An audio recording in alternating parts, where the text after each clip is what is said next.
Hey everyone, I'm Dr. Sleepwell, here to help you unwind and drift into a peaceful sleep tonight. So, take a deep breath, relax, and get ready for a soothing journey filled with calming and satisfying stories. But before we begin, let me know where you're watching from and what time it is there. And if you enjoy my stories, don't forget to like and subscribe. A typical Friday night. The kind of night where nothing extraordinary was supposed to happen. I was just heading home from work, the streets buzzing with the usual noise of the city, cars honking, people chatting on their phones, and the occasional street performer playing some quiet melody. I liked the routine of it, the familiarity of everything. It made me feel like I could disappear into the crowd without anyone noticing. That night, however, something was different.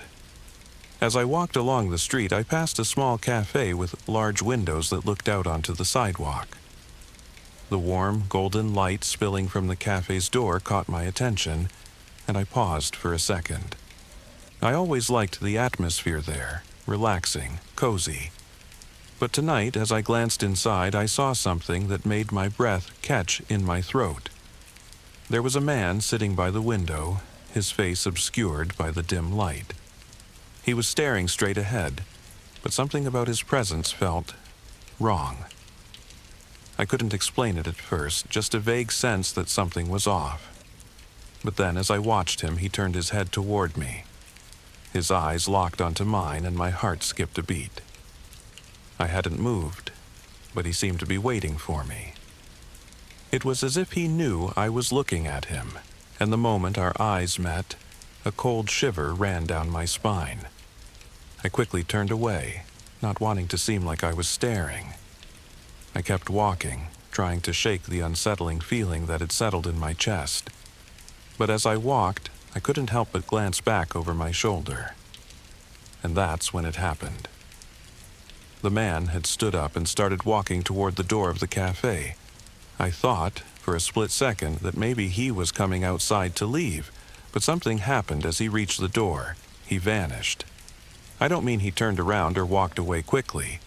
Number one moment. He was there, walking toward the door.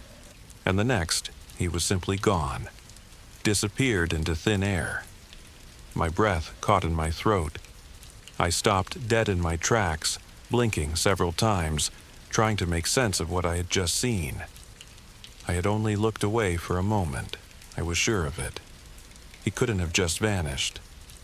I felt a cold sweat forming on my skin, my mind racing. I quickly stepped inside the cafe, my heart still pounding, hoping to find some sort of explanation. Maybe he had stepped behind something. Maybe there was an exit I hadn't seen. But when I walked inside, the cafe was empty, not a single person in sight, not even the barista behind the counter. I stood there for a moment, trying to shake off the bizarre feeling that was creeping over me. The cafe had never looked so quiet, so empty. I glanced around, the hairs on the back of my neck standing on end. I left the cafe quickly, stepping back out onto the street. My mind raced. I had to be imagining things. There was no way someone could just vanish like that. But the more I thought about it, the more I couldn't shake the feeling that something wasn't right. The man's eyes, the way he had looked at me, it wasn't just a random encounter. It felt deliberate, like he had been waiting for me, waiting to make his move.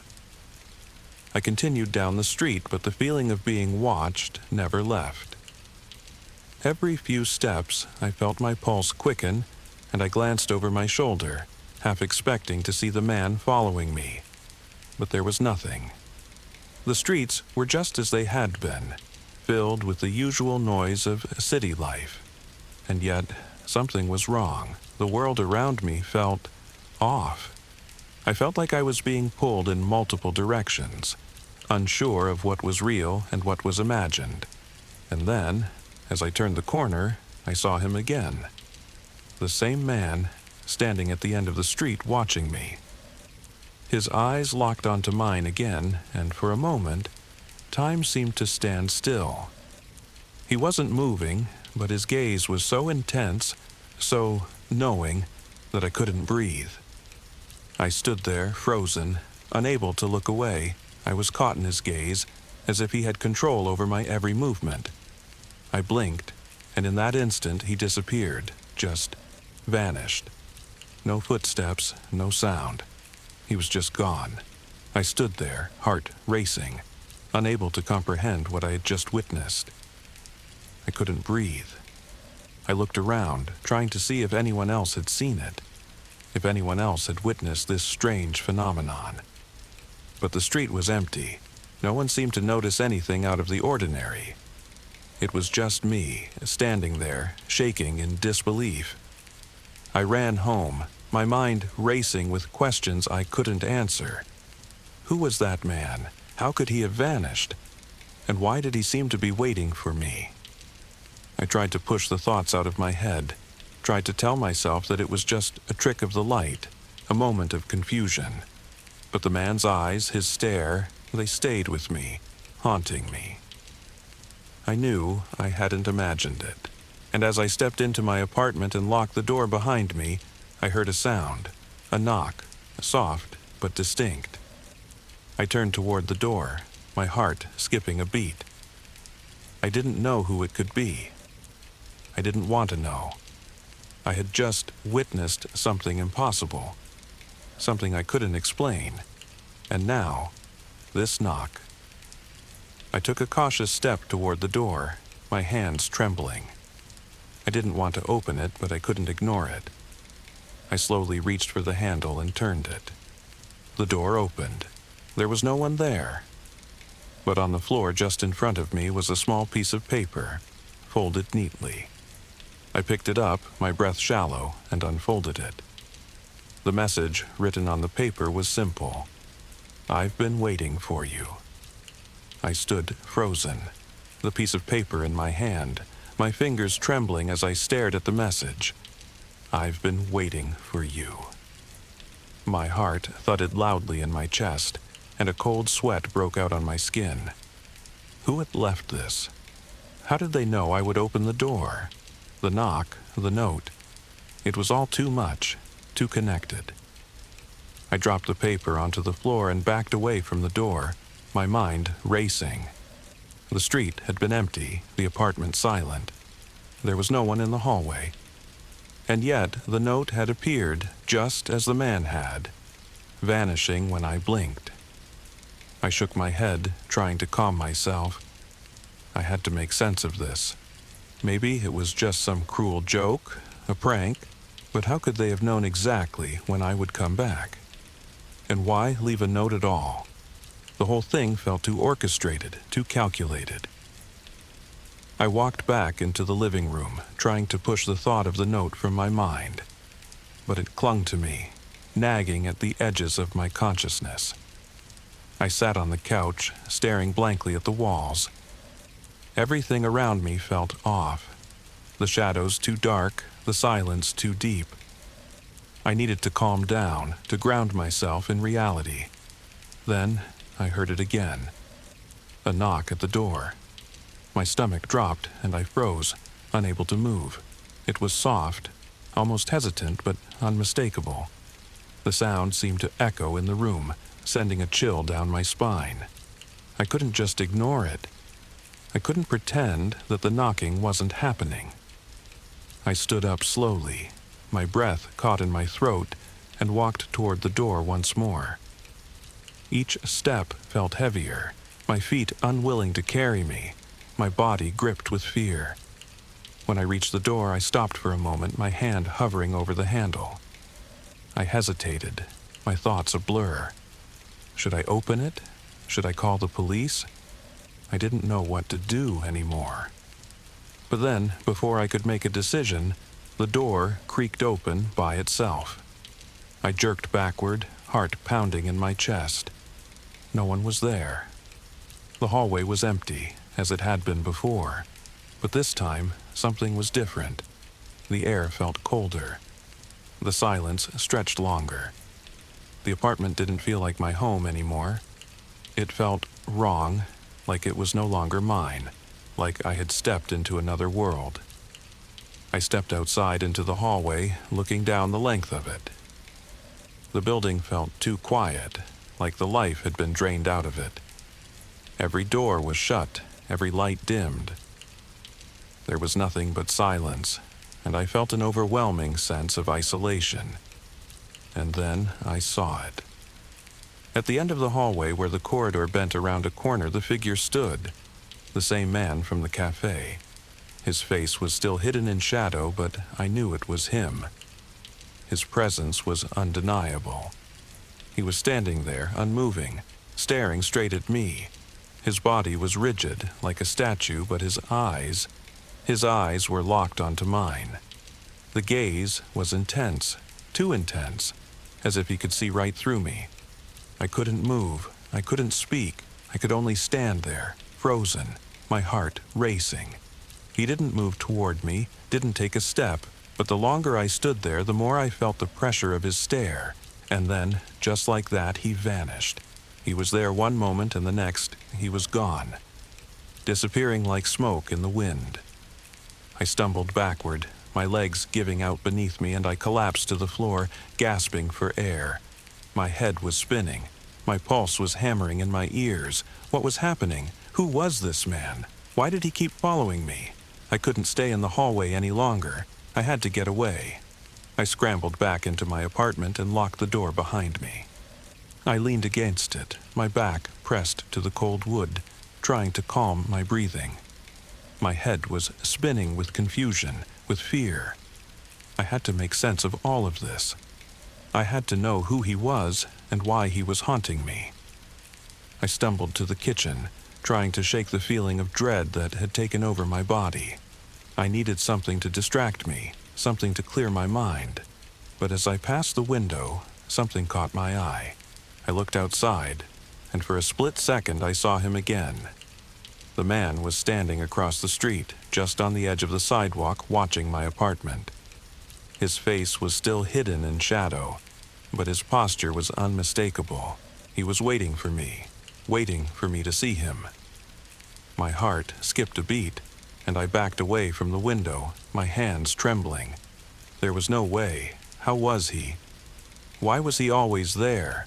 I couldn't take it anymore. The sense of being watched, the constant feeling of his presence. It was suffocating. I had to get out. I had to leave. I grabbed my coat, my hands still shaking, and rushed toward the door. But as I turned the handle, I froze. The door was locked. I could feel it. The weight of the lock, as if it had shifted, as though something was holding it in place from the outside. I pulled harder, trying to break free, but it wouldn't budge. And then, in the silence that followed, I heard it. A soft whisper. "You can't escape." I turned, expecting to see him standing right behind me, but there was no one. No figure, no man, just the empty, quiet room. I backed away from the door, a cold sweat drenching my skin. I was trapped. I had to face whatever was happening, whatever he was, and I had no idea how to escape. The whisper echoed in the room, filling the empty space with its cold, suffocating presence. "You can't escape." I froze, unable to breathe, my heart pounding in my chest. The words felt like they were not just spoken, but somehow engraved into the air around me, clinging to the walls, to the very floor beneath my feet. I stumbled backward, my fingers still gripping the cold doorknob, trying to pull the door open, but it refused to budge. The lock on the door was no longer just a simple mechanism. It felt like a barrier, a wall that had materialized out of thin air, trapping me inside with whatever he was. I glanced around the room, searching for some way out. The walls seemed to close in on me, the shadows growing deeper, darker.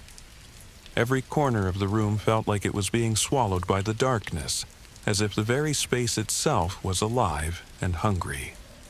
And then I heard it again, faint at first, but growing louder. A soft tap, another tap, and then a series of knocks, rhythmic and deliberate, as if someone was standing right behind me. knocking on the door from the other side. I whipped around, my pulse racing. But there was nothing there. No figure, no man. Just the cold silence of the room, the suffocating, heavy silence that filled the air. I turned back to the door, my hand shaking as I reached for the handle once again. But before I could even make contact, I heard it. His voice. "I told you, you can't leave." The words were clear, unmistakable. The voice was deeper now, more menacing, like a whisper from the shadows themselves. And then, to my horror, I realized that I wasn't alone anymore. I turned slowly, the hairs on the back of my neck standing on end. He was standing there in the corner of the room. The man. His face still hidden in shadow, but his presence filled the room. It was suffocating, like I was drowning in it. I wanted to scream, to run, to get away, but my body wouldn't move. It was like I was paralyzed, locked in place, staring at the man who had been haunting me, who had been waiting for me. His eyes gleamed in the darkness, and I felt like he was watching me, studying me, as if I were a specimen under a microscope. "You've always been a part of this," he said, his voice low and cold. "You think you're the one in control, but you're not. You never have been." The air felt thick, heavy with his words, and everything in the room began to blur. The walls, the furniture, everything seemed to melt away, distorting, warping, like a nightmare I couldn't wake from. I tried to scream again, but no sound escaped my throat. My chest felt tight, suffocating, and I was trapped in this room with this man, this thing that was not just a man but something far more terrifying, something beyond the realm of understanding. "You should have never come here," he whispered, his voice now right behind me, and I could feel his breath on my neck. "You're mine now, and you'll never leave." The shadows around me closed in, swirling, twisting, until I could no longer see anything at all. The air grew colder, colder than anything I had ever felt. I shivered, unable to move, unable to escape, as the darkness consumed me. And then, with one final, terrifying whisper, I heard the man's voice again. "This is your reality now." The room went silent. Everything was still. Everything was dark, and I was gone. 2. It was supposed to be a short business trip, just 2 days in a small town on the edge of the city. I was tired from the long flight and the meeting that ran late into the night, but I needed to relax, to sleep. I checked into the hotel, a nondescript building with faded wallpaper and a lobby that felt like it hadn't seen a renovation in decades. But it was clean, and that was all I cared about. The receptionist was a young woman with a tired smile, a little too eager to hand me my room key, and she mentioned that the hotel had recently undergone some minor updates. The key she handed me, however, wasn't a typical card key. It was an old-fashioned brass key, heavy in my palm. "Room 404, sir." It's a bit isolated from the rest of the hotel, but it's a very quiet room. No one should bother you. I nodded politely and headed for the elevator. As the doors closed behind me, I felt an odd chill settle in the pit of my stomach. It wasn't cold, just a sense of unease, a feeling I couldn't quite place. The elevator ascended with a soft hum, and when the doors opened, I was greeted by a long hallway. The carpet was threadbare in places, and the walls, once bright, had faded with age. There was no one else in the hall, and the silence seemed almost too perfect. I walked to the end of the hall and stood in front of room 404. The number was written in gold, but the edges of the plaque were tarnished and worn. I inserted the key into the lock and it clicked open. The room was exactly what I expected, a simple, unadorned space. The bed was neatly made, the curtains drawn tightly against the window, and the air smelled faintly of old wood and something else. a musty odor that lingered in the corners. I set my suitcase down on the bed, flicked the light on, and stretched. It had been a long day, and I was looking forward to a good night's sleep. As I turned to sit down, I noticed something odd. The wallpaper was peeling in places, revealing a slightly darker patch of wall beneath. It looked like water damage, but it was strange how uneven it was. I ran my fingers along the edges of the tier. My curiosity piqued. That's when I heard it. A faint whisper, like a voice muffled behind a door. It was so soft at first I thought I might be imagining it. But then it came again. Closer. Clearer. Leave. Leave now. I froze, my heart skipping a beat. The whisper had been so quiet, so faint, I couldn't be sure if it had even happened. I turned my head toward the window, trying to shake off the feeling, but when I turned back, the whisper came again. Leave. Now. The voice wasn't friendly. It wasn't a plea. It was a command. I glanced around the room, trying to locate the source of the sound. But there was nothing. No one. The air felt heavy, thick with an oppressive silence. My skin prickled with a sudden chill, and I shivered, unsure of what to do next. I tried to convince myself it was just the building settling, the sound of old pipes or the wind outside. But as I moved closer to the wall where the whispering seemed to come from, I felt it again. Something cold, as if a breath had brushed against my ear. Leave now. I stumbled backward, the words lingering in my mind. My heart raced. I needed to leave. I knew I did. But something inside me, a strange curiosity, kept me rooted to the spot. What was this? Who was speaking? Why was it so insistent? I looked down at the peeling wallpaper again. And this time, I noticed something that hadn't been there before. There was a faint, almost imperceptible outline in the shape of a door, hidden beneath the layers of wallpaper. It wasn't just a simple imperfection. It looked like something had been scratched into the wall, something deliberate. My hands shook as I reached out and tugged at the wallpaper, the edges peeling away easily. Beneath it, I found a door, small and narrow, almost like a closet door, but there was no doorknob, just an empty space where one should have been. My heart pounded in my chest as I ran my fingers over the edges of the door. There was something about it, something compelling, as though it was calling to me, urging me to open it. I hesitated. Then, I heard the whisper again. Open it. The voice was clearer now, like it was right next to me. It was cold and filled with urgency, a command I couldn't ignore.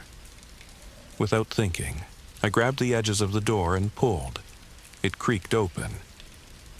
Behind the door, there was no room, no hidden closet or space, just a deep, dark void. The air that rushed from it was freezing, a stark contrast to the warm room behind me.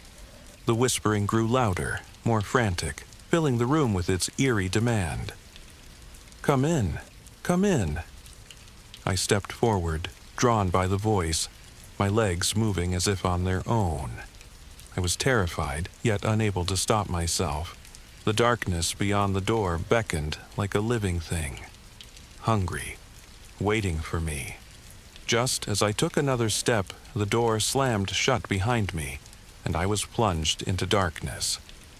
I stood there in the pitch-black darkness, unable to see anything, the sudden weight of the cold air pressing in on me. My pulse thudded in my ears, my breath quick and shallow. The whispers had stopped, but I could still feel the presence of something watching, waiting. I reached out, my hands brushing against the walls, feeling for something, anything. The air was thick, almost suffocating. The temperature dropped further, and a creeping dread began to settle deep in my stomach.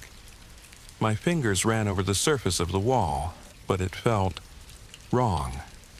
The texture wasn't smooth like plaster. It was rougher, uneven, almost like I was touching the surface of stone. I tried to take a step forward, but the ground beneath me felt unstable, like it was shifting. The walls around me seemed to pulse, as if they were alive, breathing in time with my racing heart. I stopped in my tracks, panic creeping in. Was I even still in the hotel? Or had I stepped into some twisted alternate reality? I needed to get out. I reached for the door, but my hand found nothing. I spun around, searching for a way to leave, but the darkness was absolute. The door had vanished, replaced by more shadow, more oppressive air. I stumbled backward, my mind racing, trying to figure out what to do. I couldn't stay here. Whatever this place was, it wasn't safe. Leave. The whisper came again, but this time it was different. It wasn't the cold, commanding voice I had heard before. It was familiar, almost like a lullaby, soft, coaxing, trying to lull me into a sense of calm. The words were drawn out, almost playful, like someone speaking directly into my ear. Leave now. Come with me. I felt a tug at my mind, pulling me toward the voice. It was almost like I could hear it with my thoughts, a presence that didn't just exist in the air, but inside my very being. I was about to turn and move in the direction of the voice when I heard another sound, a scratching noise. Faint at first, like claws dragging against the floor, but then it grew louder, more frantic, as if something in the darkness was approaching me. I froze, my body frozen in terror. Whatever it was getting closer. I couldn't see anything, but I could feel the weight of it, the thick, suffocating atmosphere that pressed in from all sides. The scratching stopped, and then there was silence. Absolute, deafening silence. I held my breath, waiting for something, anything to break it. The silence was so intense it felt like it was inside my head, twisting everything I thought I knew. And then it came. A figure. A shadow, moving against the dark backdrop. At first, I couldn't make out any details. It was just a shape, a presence. But slowly, it started to take form, a woman. Her face was obscured by dark hair, her features hidden in the same deep shadows that surrounded me. But as she moved closer, I felt an odd pull, like I had seen her before. She didn't walk. It was more like she floated, gliding toward me, the soft whispering returning with her every step. Her eyes, they weren't human. They were black, like voids, sucking in all the light around them, and I could feel myself drawn to them, trapped by the emptiness they held. "You shouldn't have opened the door," she said, her voice as soft as the whispers but somehow colder, more powerful. "Now you've come to the place you were always meant to be." I couldn't respond. My mouth was dry, my throat tight. I wanted to run, to escape, but my body wouldn't move. It was like my limbs had turned to stone, anchored to the spot by an unseen force. The woman's lips curled into a twisted smile, and I could feel it before I saw it. The air around me growing heavier, thickening with an unnatural presence. Her shadow stretched out, enveloping me, and I felt a strange sensation crawl across my skin, as if the darkness itself was reaching out to touch me. "The walls have been waiting for you," she whispered, her face now inches from mine, her eyes still those terrifying black voids. "And you've always been meant to hear them." Suddenly, the room around me seemed to come alive. The walls began to move, slowly, almost imperceptibly at first. But then the movement picked up speed, and the walls shifted. They creaked and groaned, like the room itself was breathing, as if the walls were alive. I tried to scream, but no sound came. The air was thick, choking, and my body felt heavier, as if I was sinking into the ground. The woman's grin widened, her eyes gleaming with something dark, something ancient. "It's too late now," she said, her voice a low, mocking melody. "You've heard the whispers. And now you belong here, just like the others." The walls seemed to close in, moving closer, the floor beneath me warping, the room bending, twisting into something unrecognizable. The woman's figure blurred, melting into the darkness, and I could hear her voice echoing, stretching out, filling every corner of my mind. "You were never meant to leave, and you never will." The shadows overtook me, and the darkness swallowed everything. The darkness pressed in on me, suffocating, relentless. I could feel the walls closing around me, the air thick with an unseen presence. My body was frozen, trapped in place, unable to escape. The whispers grew louder, more insistent, until they were all I could hear. The woman's voice, now distorted, echoed in my mind, filling me with an overwhelming sense of dread. "You were never meant to leave. You never will." I tried to move, to scream, but nothing came out. I could feel myself fading, the edges of my vision blurring, everything slipping away. The room was no longer a room. It had become a space, a void, filled with the oppressive weight of something ancient and unknown. The woman's face, her void-like eyes, kept reappearing in my mind, each time closer, her grin widening with every passing second. And then, just as suddenly as it had begun, everything stopped. The whispers, the pressure, the darkness. It all ceased. I blinked. The room was back to normal. I was standing in my hotel room, exactly where I had started. The walls, once moving and alive, were still, the air warm and normal. The bed was undisturbed. The window was covered by the same heavy curtains. There was no sign of the woman, no sign of the twisted room I had just been trapped in. I stumbled back, my head spinning, trying to process what had just happened. Was it a nightmare? Had it all been in my mind? But the lingering feeling of unease told me it wasn't. I walked toward the door, my hands trembling as I reached for the handle. I needed to leave. I needed to get out of this hotel, out of this room, and away from whatever had just happened. But as my hand touched the handle, I noticed something. There, on the doorframe, was something I hadn't seen before, a faint, almost imperceptible marking. A scratch, deep and dark, almost like it had been carved into the wood. I leaned closer, my breath catching in my throat, and read the words etched into the door. "You can never leave." I gasped, stumbling back, the air growing colder again. The room began to shift, just like before. The walls seemed to breathe again, stretching and pulling toward me. The temperature dropped, and the whispers began to rise, quiet at first, but building, growing louder. "You were never meant to leave," they said. "You belong to us now." I turned, desperate to escape, but the door wouldn't open. It felt as though something on the other side was holding it shut, keeping me in this twisted version of reality. The hotel room, the hallway, the entire building. It wasn't what it seemed. I felt the woman's presence again, her cold, void-like eyes watching me. Her voice echoed in the back of my mind. "You've heard the whispers. Now, you belong here, with us." The walls closed in, and the darkness swallowed me whole.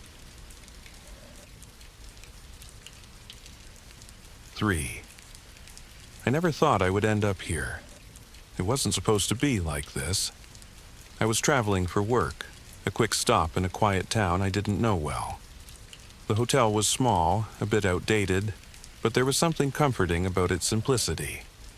The receptionist, an older man with a tired smile, handed me a key to room 207. "You'll like it," he said. "It's a quiet floor." I thanked him and took the key, not thinking much about it. I wasn't looking for comfort. I was looking for a good night's sleep. I reached a room 207 with no trouble, the hallway dimly lit, silent except for the distant hum of the air conditioning. The door creaked open easily and I stepped inside. The room was exactly what I expected. Nothing fancy but clean, with a comfortable bed, a small desk, and the usual amenities. It felt like any other hotel room, and after a long day of meetings, that was all I wanted. I unpacked quickly, tossed my bags onto the bed, and changed into something more comfortable. The low hum of the air conditioner was soothing, and before long, I fell into a deep sleep. I woke up in the middle of the night. It wasn't the kind of wake-up where you hear an alarm or someone knocking. It was just an awareness that something wasn't right. I couldn't explain it. It was as though the room had changed, as if the air had grown heavier, or something had shifted without me noticing. I sat up, trying to shake the disorienting feeling. The room was dim, but the faint light from the street lamps outside cast shadows on the walls. I looked around. Nothing seemed out of place. The room was exactly as it had been when I'd gone to bed. But then I noticed something. The door to the bathroom, which I had left ajar, was now closed. It hadn't been closed before. I was certain of it. I never closed the bathroom door, especially not while I was sleeping. I stood up slowly, a sense of unease creeping over me. I walked toward the bathroom, my hand reaching out to open the door, but something made me hesitate. The air around me felt wrong, like the room itself was watching me. I pushed the door open quickly, but when I stepped inside, I froze. The bathroom was empty. No one was there, but something else was wrong. The bathroom, which had been small but functional, had grown, expanded. The walls were further apart now, the ceiling higher, the space larger than it should have been. It didn't make any sense. I felt my pulse quicken as I stepped back into the main room, looking around in confusion. I didn't know what was happening, but I could feel it. Something had changed. I checked the window, hoping to find some explanation. The view outside was just as it had been when I arrived. A small street with a few cars parked along the curb. Nothing unusual, but the feeling in my chest, the tightness in my throat, it wouldn't go away. I turned back toward the bathroom, but this time, as I glanced down the hallway, I saw it. The door to room 207 was no longer where it had been. I blinked, rubbed my eyes, and looked again. The door was gone. The hallway was empty. There was nothing but a blank wall where the door should have been. A cold sweat broke out on my forehead. I felt a wave of nausea rise up in my stomach, and I took a step back, my heart racing. This couldn't be happening. I had just been in this room. I had just walked through that door to the bathroom. But now, the door to my room had vanished, replaced by nothing. No handle, no keyhole, just a smooth wall. I spun around, searching for the exit. The door to the hallway had to be there. I had to leave. But when I reached the place where the door should have been, I found nothing but more wall. I was trapped. I ran toward the window, throwing it open, hoping to scream for help. But when I looked outside, there was nothing. The street had disappeared. The cars were gone. The entire street, the town, it had vanished. There was nothing but darkness beyond the window. I collapsed to the floor, panic setting in, my chest tightened, my breaths shallow. What was happening? And then I heard it. A voice. Soft, barely audible at first, but growing louder. It came from everywhere, echoing through the room. You shouldn't have stayed. You shouldn't have come back. I spun around, looking for the source, but there was no one there, no one to speak. Just the empty room, empty except for me. The voice continued. You can never leave. Not now. Not after you've come this far. I stumbled to my feet, running to the bathroom door again. hoping that somehow it would be my escape. But as my hand touched the door, I felt a jolt, like electricity running through my fingers. The bathroom door was sealed shut now, the walls shifting again, closing in. And then a figure appeared. It was standing in the bathroom, standing just beyond the doorway. A shadow, a silhouette of a person, but with no discernible features. It was just a figure, an outline, with eyes that glowed faintly in the dark. It didn't move, it didn't speak, it just stood there, watching me. "You never should have come back," the voice whispered again, now directly in my ear. The figure in the bathroom tilted its head slightly, the faint glow of its eyes intensifying. "You're ours now." I ran, not thinking, not breathing. I ran to the corner of the room and collapsed to the floor, my back against the wall, as the room seemed to shrink around me. The walls were closing in again, pressing closer and closer, and then, just when I thought I couldn't breathe any longer, the figure stepped toward me, its glowing eyes piercing through the darkness. It was too late. I understood now. I was never meant to leave. The figure in the bathroom moved closer, its glowing eyes now the only thing I could focus on. The air felt heavier, pressing down on me like an invisible weight, making it difficult to breathe. The walls seemed to pulse, and the floor beneath me felt like it was shifting, moving in ways that made me dizzy. I couldn't think straight. I couldn't move. "You're ours now," the voice whispered again, its tone dark, final. I stumbled back, my hands shaking as I pressed them against the floor, trying to push myself up. The figure stepped closer, and with each step it took, I could feel the temperature in the room drop, the air growing colder, the shadows lengthening. My breath was visible now, clouding in front of me as if I were standing in a deep freeze. The figure was right in front of me now, its form still a shadow, but somehow more solid. I could feel its presence like a cold mist wrapping around me, suffocating me.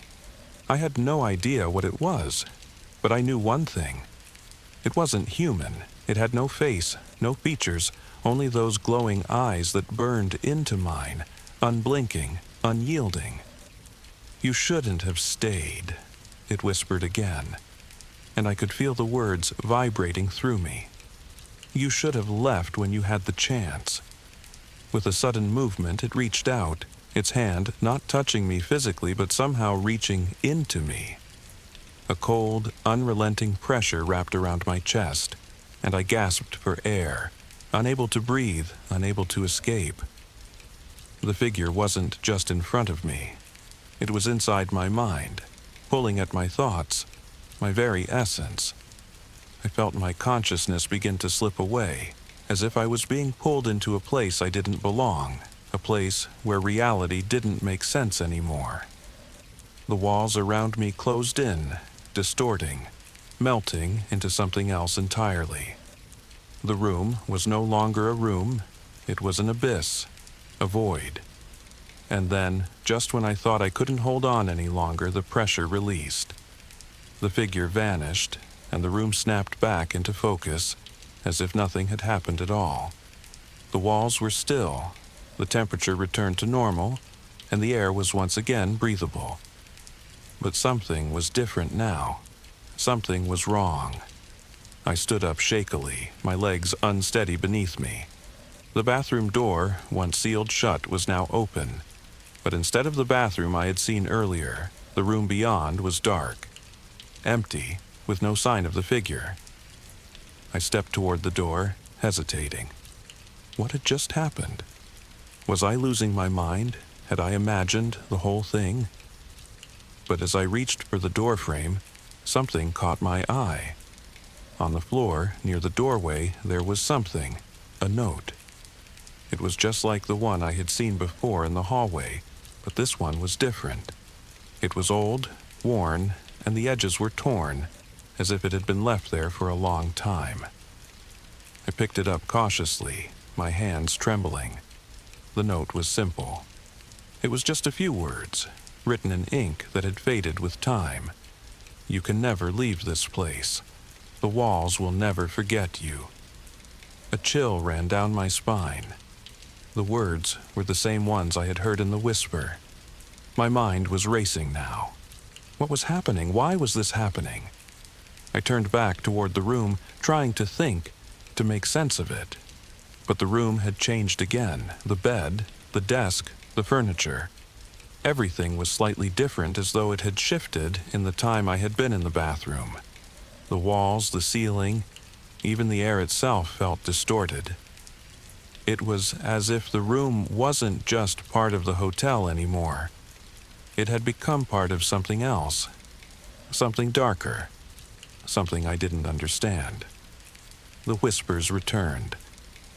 Soft at first, just a murmur at the edge of my hearing. But then they grew louder, and I realized, with a sinking feeling, that they were coming from the walls. "You belong here now," they said, the voices layered together, merging into a single, chilling sound. "You'll never leave this place." I spun around, looking for the source of the voices, but there was no one. No one in the room with me, no one in the hallway. Just the growing sound of the whispers, rising in volume, in intensity, until it felt like the walls themselves were alive, whispering their demands to me. I stumbled backward, my heart pounding in my chest. The door to the hallway was no longer in sight. In fact, there were no doors at all. The room had shifted again.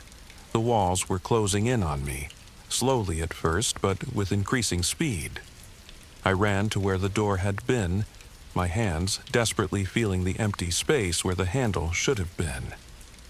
But there was nothing. The wall was solid. The room was becoming smaller, tighter, like it was swallowing me whole.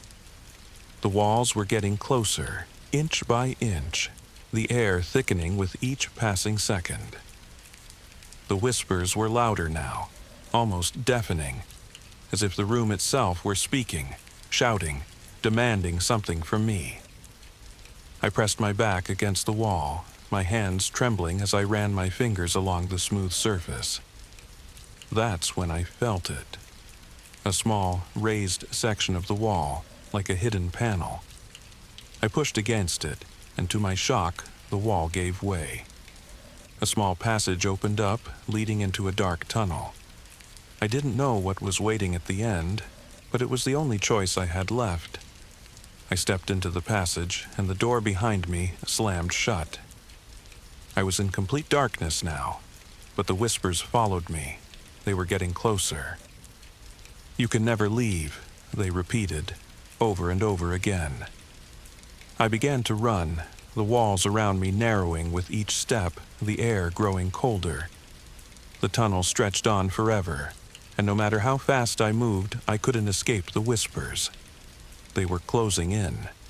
The darkness was closing in, and I knew, deep down, there was nowhere I could run. I ran blindly through the dark tunnel, my footsteps echoing in the oppressive silence.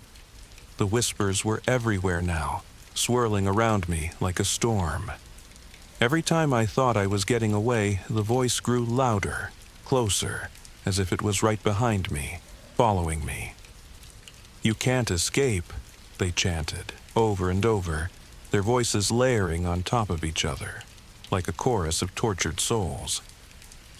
The tunnel seemed to stretch on forever, the walls closing in on me with every step, the air growing colder and heavier. I couldn't breathe. The further I ran, the tighter the space became, the less air there was to take in.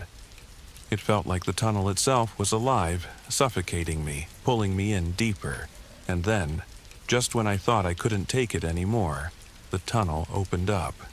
For a moment I thought I had escaped, that I had finally found the way out. But when I stepped into the new space, I froze in horror. It was another room, the same room, the walls, the furniture. Everything was exactly like the hotel room I had stayed in. The bed, the desk, the curtains. Everything was in place, just as it had been when I first entered. But it wasn't just the same, it was different. The air felt heavier, more oppressive. The shadows in the corners of the room seemed to stretch and writhe. The whispers were louder now, impossible to ignore, vibrating through the walls. I backed away, stumbling in the dim light, my eyes wide with terror. I couldn't breathe. I couldn't think. This was impossible. How had I ended up here? And then I saw something that made my blood run cold. On the bed, the same brass key I had been given at check-in was lying there. It hadn't been there before. I hadn't noticed it when I entered the room, and when I picked it up, I felt a cold shock race through my body. The key, it felt wrong. A voice spoke, low and chilling, just behind me. "You're still here." I spun around, my heart in my throat. The room had shifted again. The walls were closer now, pressing in on me, the air thick with the whispers. There was no escape. The walls, the floor, the ceiling, it was all closing in, folding in on itself, pulling me toward something I couldn't see. "You can't leave," the voice repeated, louder now. "You were never meant to leave." The shadows in the corners of the room took shape. Figures, indistinct but undeniably there, moving toward me. Their faces were featureless, just dark, empty voids where eyes should have been. They were coming closer, and I couldn't move. I couldn't scream. I held the key tightly in my hand, my fingers numb.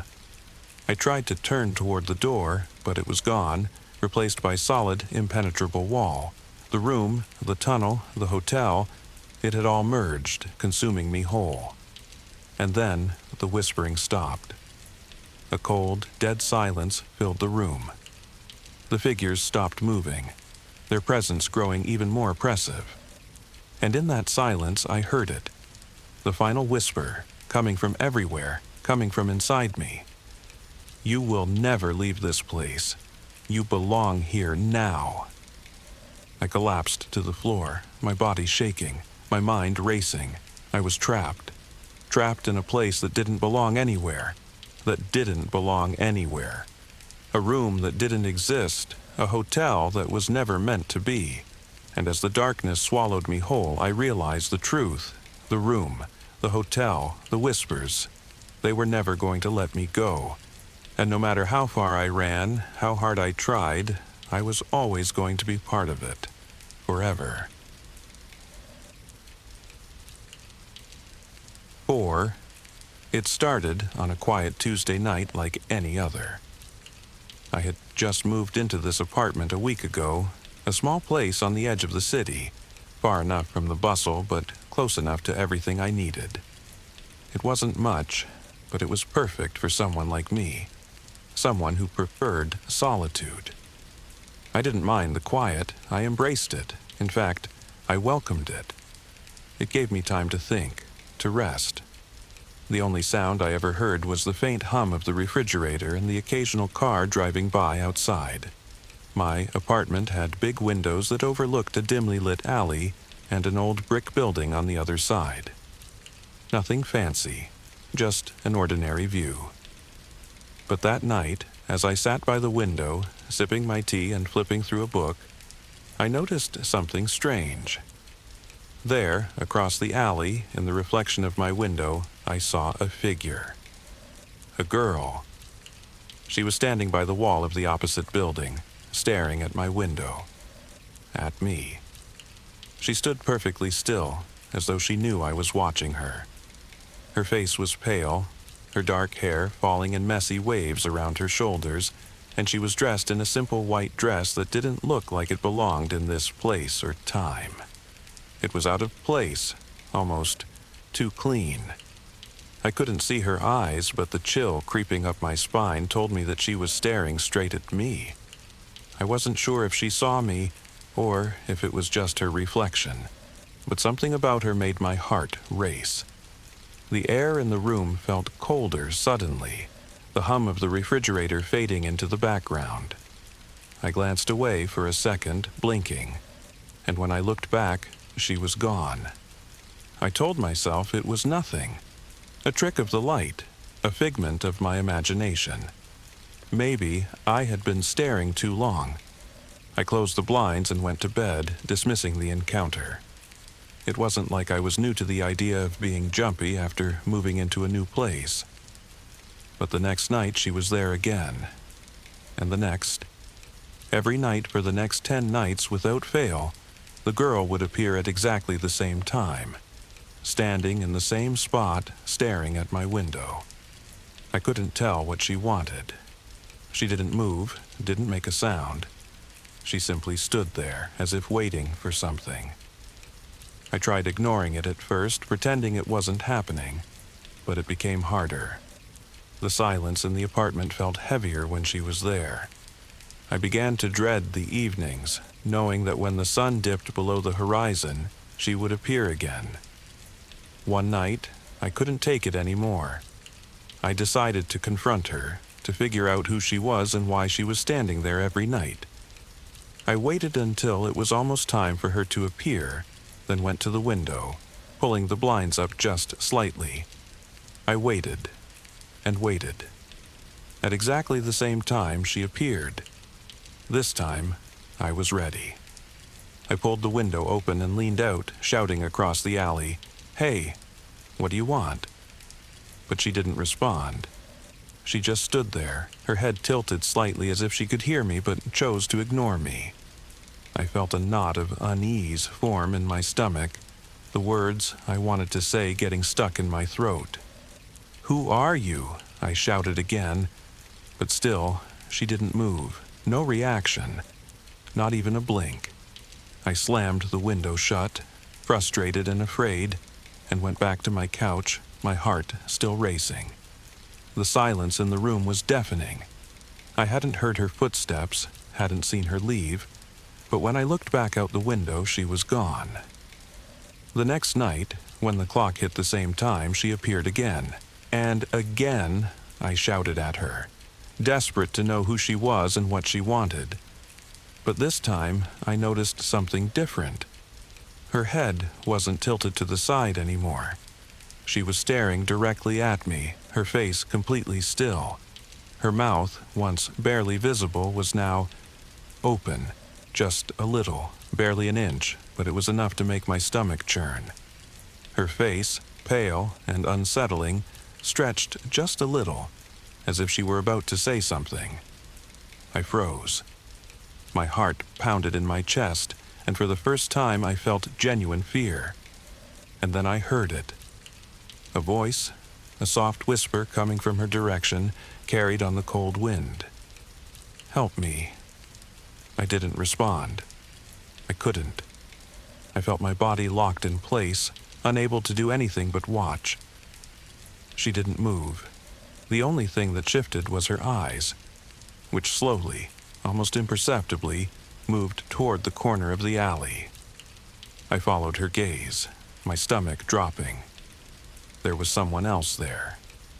A shadow, dark and indistinct, standing at the far end of the alley just out of sight. I couldn't see their face, but I felt the same suffocating dread wash over me. I could feel their presence like a weight pressing against me, pressing against the air in the room. I slammed the window shut again, my hands shaking. I had to get out. I had to leave. But when I turned to grab my keys, the sound of tapping on the window froze me in place. Soft, rhythmic, deliberate. I turned back slowly, my blood running cold. She was right outside my window now, her face pressed against the glass. Her lips moved again, but this time I could hear her clearly. "Help me, before it's too late." I backed away from the window, my heart hammering in my chest. I needed to leave, but my feet wouldn't move. I was rooted to the spot. The girl didn't blink, didn't move away. She simply stood there, her face against the glass, her eyes wide and hollow, as if waiting for me to do something, anything. I heard footsteps behind me, faint but growing louder, like someone was approaching. And then, through the small sliver of light around the edges of the window frame. I saw it. The shadow at the end of the alley had moved. It was no longer at the far side. It was closing in. It was right there, outside my window now, just beyond the glass, just behind her. And that's when I realized. I wasn't alone in the room anymore. My heart pounded in my chest. The sound of my breath so loud in the silence it nearly drowned out everything else. I couldn't take my eyes off her, standing there, her face pressed against the glass, eyes wide, unblinking. But in the corner of my vision, I could see something moving in the alley. The shadow. It was getting closer. The footsteps, faint at first, now grew more distinct, as if the presence outside was walking toward me, step by step, closing the distance with every moment. I took a step backward, away from the window, but my feet felt like lead. My legs wouldn't obey me. I couldn't move. The air felt thick, stifling, and no matter how much I willed myself to act, to run, to hide, I stayed rooted to the spot, paralyzed. The tapping on the window became more frantic. It wasn't a simple tapping anymore, it was insistent. The girl's face didn't change, but there was something more desperate in her posture now, her hands pressing harder against the glass, like she was trying to get in. She seemed to be urging me, silently pleading, her lips moving, though no sound came out. "Please, help." The words were clear now, though her mouth didn't move. It was like the whisper came from inside my head, echoing, repeating, urging me to do something I couldn't fully understand. Her eyes, those hollow eyes, seemed to be pleading with me, begging for something, but I didn't know what. And then, with a sudden jolt, I saw the shadow. It was right outside my window now, standing just behind the girl. I could make out no features, only a dark silhouette, shrouded in the same inky blackness that had followed me since the first night. The girl didn't react to the figure. She stayed where she was, her gaze fixed on me, her hands pressed flat against the glass. But the figure outside, it moved. Not in the way a person would move, but in a smooth, unnatural glide, like it was floating. Its outline blurred, shifting with every passing second, as if it was made of smoke rather than flesh. Slowly, it moved closer to the window, inch by inch, until it was mere inches from the girl. I should have run. I should have screamed, called someone, done anything. But I couldn't. I couldn't move. All I could do was watch in paralyzed terror as the shadow hovered behind her, silent, waiting. And then, just as I thought it couldn't get worse, the shadow reached forward. It wasn't like a human hand, but more like a long, dark tendril stretching toward the girl, aiming for her back. I couldn't breathe. Just before the shadow touched her, I heard something. Something so soft, so faint that I almost missed it. It was a whisper. A voice deeper than the girl's, darker, colder. "She's not real." The words hit me like a cold wave. The voice wasn't coming from the girl. It wasn't coming from the shadow. It was coming from inside the apartment, behind me. I whipped around, heart pounding, my mind racing to process what was happening. But there was nothing. No figure, no one standing in the room with me. Just the stillness, the cold, suffocating silence.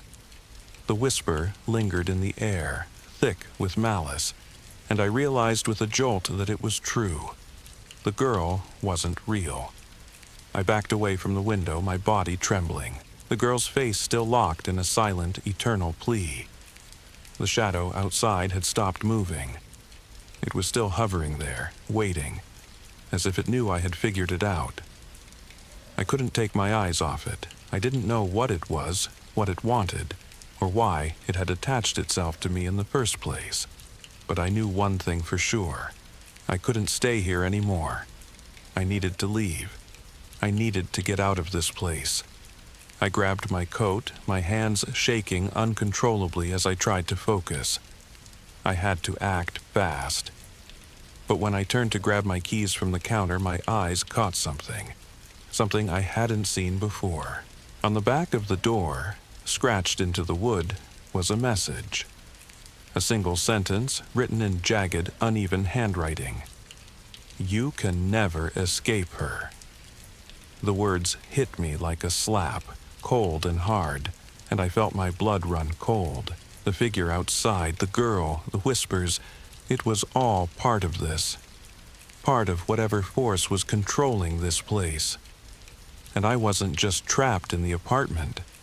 I was trapped in a nightmare, one that I couldn't wake up from. I turned toward the door, determined to escape, but when I reached for the handle, it wouldn't turn. The door was locked. I tried again, desperate, but it was no use. The door was sealed shut, as if it had never been unlocked in the first place. I stumbled back, my breath coming in shallow gasps, my mind racing. The room was closing in again. I could feel the walls pressing in, the shadows growing longer, thicker. I could hear the whispering voices, now louder, swirling around me. The girl at the window, the figure outside, they were waiting. Suddenly, the temperature in the room dropped. I could see my breath forming in front of me in clouds of mist. The walls seemed to pulse with life, as if the room itself was breathing, shifting, pulling me deeper into the darkness. The girl's face pressed harder against the glass, and I heard her whisper, clear as day, through the closed window. You'll be here with me forever. I turned to run, but before I could take a step, the shadow outside moved again. This time, faster, more violently. It reached for the girl, pulling her into the alley, and in that moment I understood. I wasn't just trapped in this apartment. I wasn't just trapped in this room. I was trapped in the girl's world, and she had no intention of letting me go. The room around me continued to distort, the walls closing in as the shadow outside the window grew larger, more defined. I could feel the temperature plummet, my breath visible in the cold air. The whispers had turned into a low, guttural hum, vibrating through the room, filling the space with an unnerving sense of foreboding. The girl's face remained pressed against the glass, her eyes now wide open, but her expression was vacant, empty.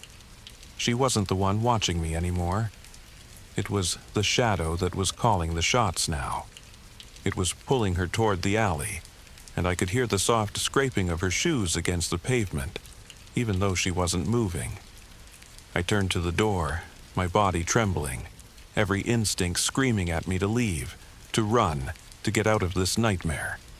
I tugged at the handle again, but it was no use. The door was as solid as a wall. The room was closing in, pressing against me from all sides, and I felt the darkness creeping in, like it was alive, like it was feeding on my fear, pulling me closer to its reach. And then I heard it. A soft, familiar voice whispered just behind me. "You can't leave."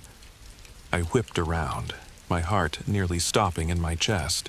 The girl was no longer at the window. She was standing right there, in the middle of the room, her pale face now visible in the darkness. She wasn't smiling anymore. Her lips were parted, her eyes wide and unblinking, her hands reaching toward me. "You're already part of this," she whispered, the words dripping with a cold malice that made the air feel like ice. "You'll never escape. You're just like me now. You always were." I backed away, my mind reeling, but there was nowhere to go.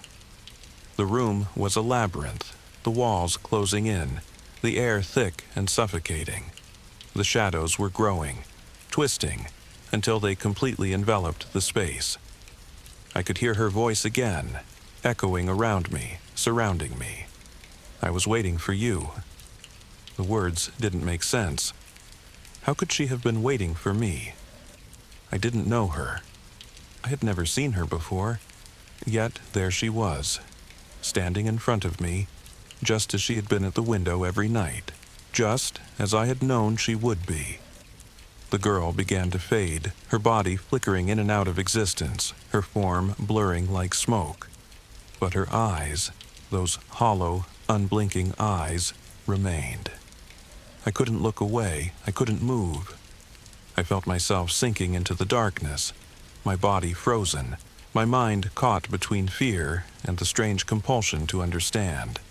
And then, suddenly, everything went quiet. The hum of the shadows stopped. The coldness lifted. The whispers faded. I could hear nothing but my own heartbeat pounding in my ears. The girl was gone, but I wasn't alone. I turned slowly, my body shaking as I looked at the space around me.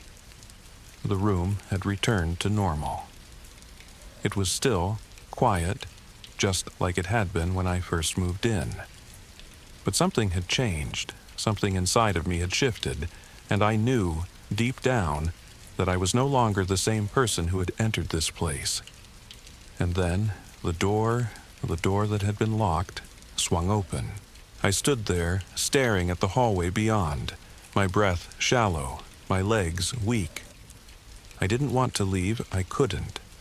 Something inside of me had been altered, twisted, and I knew with a creeping certainty that no matter where I went, no matter how far I traveled, I would always return to this place. To her. The girl had marked me, and there was no escaping her, no escaping the world she had drawn me into. I stepped into the hallway, and the door slammed shut behind me, sealing me inside. 5. It started on a quiet evening, the kind where the world outside feels muffled by the calm of your own space. I was home alone in my small apartment, tired from a long week of work, but with just enough energy left to unwind. The evening sun was sinking low outside, casting a soft orange glow through the windows, and I decided it was the perfect time to relax in front of the mirror and start the evening routine. I always had this small ritual of washing my face and tidying up before sitting down to read or watch TV. I walked into the bathroom, flicked on the light, and looked into the mirror, running my fingers through my hair. My reflection stared back at me, as it always did, exactly the same as I'd seen it hundreds of times before. But tonight something was different. As I stood there, absent-mindedly washing my face, I noticed the reflection in the mirror was off. It was subtle at first, almost imperceptible. I wiped the water from my eyes, blinking, and looked again. I could have sworn that my reflection was moving slightly differently than I was. It wasn't anything dramatic, but when I lifted my hand to wipe my face, my reflection was a fraction of a second behind me. It didn't seem like a simple delay, but more like it had a mind of its own. It was almost as if the reflection was mimicking my actions, but with a slight eerie lag. I paused, staring at myself in the mirror, and the reflection paused too. Then, when I moved again, the reflection did not quite follow. It lagged. My eyes widened. I leaned in closer, studying my own face. My reflection smiled, but only for a moment. Then, it smiled again. My heart skipped a beat. I hadn't smiled. I hadn't even thought about smiling. What was happening? I stood perfectly still, staring into the mirror. My reflection stood still too, but there was something wrong about it. There was a flicker, as if the reflection was struggling to match my movements. I slowly raised my hand, and it raised its hand, but there was a second's hesitation before it moved. It was like the reflection wasn't quite in sync with me anymore. I turned away, shaking my head. It was just my mind playing tricks, I told myself. Maybe the dim lighting was messing with my perception. I turned the faucet off, wiped my face with a towel, and tried to shake off the weird feeling creeping up my spine. But every time I glanced at the mirror, the discomfort grew. I could feel my reflection watching me, too intently. I forced myself to look away, but a feeling of unease gnawed at my insides. The reflection, it wasn't me. It wasn't following me exactly. Suddenly, the reflection moved again. It did something that I didn't do. My reflection smiled at me, widely, far too wide, its lips stretching unnaturally. But that wasn't the worst part. The worst part was that its eyes, my eyes, were not mine. They were cold, distant, empty. My reflection's smile grew even wider as if mocking me. I stumbled back, bumping into the edge of the sink. My breath quickened, panic rising in my chest. I couldn't take my eyes off the reflection. It was moving faster now, shaking its head, as if trying to catch up with me. I turned away, but when I glanced back, the smile was gone. It had returned to its usual, neutral expression. But I couldn't shake the feeling that something had changed. I tried to rationalize it. Maybe I was overtired, maybe I'd been staring too long. But every time I looked at the mirror, I couldn't escape the sense that I was being watched, studied by my own reflection. I turned off the bathroom light, hoping that the dark would help me forget. But as I walked back into the bedroom, I noticed something out of the corner of my eye. The mirror. I had left the bathroom door open, and in the dim light of the hallway, I could see it. The reflection of the hallway in the bathroom mirror, and it wasn't right. I didn't walk back into the hallway, yet, in the reflection, I saw myself walking there, behind me. My stomach twisted. It was as if the reflection had moved without me, like it was its own person, independent of my actions. I stood, frozen, in the doorway, unable to look away. I was looking at myself in the mirror from behind, and the reflection, my reflection, was staring back at me. But then, as I watched in horror, it turned its head. It didn't turn like I did. It moved slowly, unnaturally, like it was aware. And then it winked at me. I couldn't breathe. I couldn't move. My reflection was no longer mimicking me. It was doing things that I wasn't doing, things I couldn't control. I reached for the door frame to steady myself, but as I did, I saw my reflection do the same thing, perfectly. Then it stepped forward. I stepped back, but the reflection did not. It stayed where it was, the smile from before creeping across its face again, wider now, stretching into something twisted and wrong. And it said, in a voice that was mine, yet not mine, "You're not leaving, are you?" I stood frozen, my pulse pounding in my ears. The voice that had spoken, my voice, was not mine. It was cold, detached, twisted, as if something far darker had taken control. I backed away from the bathroom, my eyes glued to the mirror, but I couldn't bring myself to look away from the reflection. The reflection, my reflection, was still smiling. The grin stretched across my face, far wider than it should have been, until it seemed to be too big, as if it would tear my face apart. And the eyes, those cold, empty eyes, were no longer just staring back at me. They were studying me, analyzing every small movement, every breath. I turned away from the mirror, but I couldn't shake the sensation that something was wrong. The room around me felt too quiet, too still. The light from the hallway filtered through the cracks in the door, but it didn't feel like light anymore. It felt unnatural, like the shadows were stretching just a little too far into the corners of the room.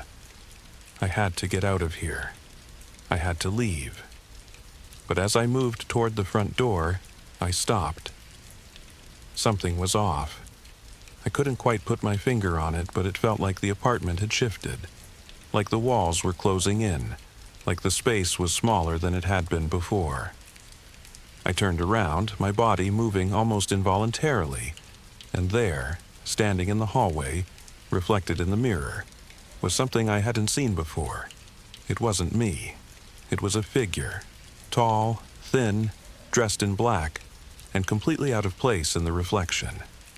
It didn't match anything in the room. I turned sharply, but there was no one there. only the empty hallway behind me. But when I glanced back at the mirror, it was still there. The figure was standing in the hallway just behind me. I spun around again, frantic now, but the hallway was empty. I looked back at the mirror, and the figure was gone. It had vanished like smoke, just as quickly as it had appeared. But I knew it was still there, just waiting for me to turn my back again. I took a deep breath, my hands trembling as I reached for the door handle. The feeling of being watched intensified, the air thickening with every passing second. I couldn't escape. No matter how fast I moved, it felt like the walls were getting closer, the apartment growing smaller, tighter. Suddenly, the lights flickered. I froze, looking up at the ceiling. The flickering was subtle, almost imperceptible at first, but then the lights began to blink rapidly, as if the power was struggling to keep up with some unseen force. I could hear the hum of the electricity, louder now, vibrating through the air, vibrating through the floor beneath my feet. The door. I had to get out through the door. I grabbed the handle again, this time pulling hard, but it was stuck. It wouldn't budge. The door was locked. It couldn't be locked. I was sure I hadn't locked it. I pulled again, harder this time, but it was as though the door had been welded shut, as though it had never been able to open. I stepped back, breathing heavily, my eyes wild as I looked around. There was no escape. The walls, the windows, they were all the same. Everything had shifted again. The room was no longer just an apartment. It was something else. Something darker, something wrong. The lights flickered once more, and when they came back on, I saw it. The reflection in the mirror.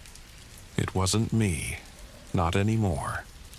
The figure that had appeared in the hallway, the one I hadn't seen when I turned around, was now standing in the reflection, staring directly at me, its cold eyes fixed on mine. It didn't move, didn't blink. It just stood there, watching me, its black attire blending into the shadows. And then, I heard it, a voice, deep and guttural, like it was coming from the very walls themselves. "You are mine now." I spun toward the voice, but there was no one there, no one in the room, no one in the hallway. Just the reflection, the figure standing there, its smile spreading across its face as it watched me. I backed away, my breath coming in short gasps. This wasn't real. This couldn't be real. The figure was in the mirror, but when I turned, there was nothing in the room with me, just the air, thick and suffocating. And then I felt it. A presence, a cold hand, brushing against my shoulder, like someone standing right behind me. I didn't dare turn around. I couldn't. The figure in the mirror was closer now, its face impossibly near to the glass, its mouth opening slowly. "It's too late." The whisper echoed through the room, and I felt a shiver crawl up my spine. I could feel the weight of the figure behind me now, could feel its breath on the back of my neck. But when I turned, nothing. No one. The room was empty. Just me, standing there, alone. But then, my reflection, the reflection, did something I hadn't done. It smiled. A slow, eerie smile, and as it did, the room around me shook. The walls groaned, the floor rattled, and for the first time, I heard it, the echo of my voice. I felt it now. It was the reflection that was real. And I was the one who didn't belong.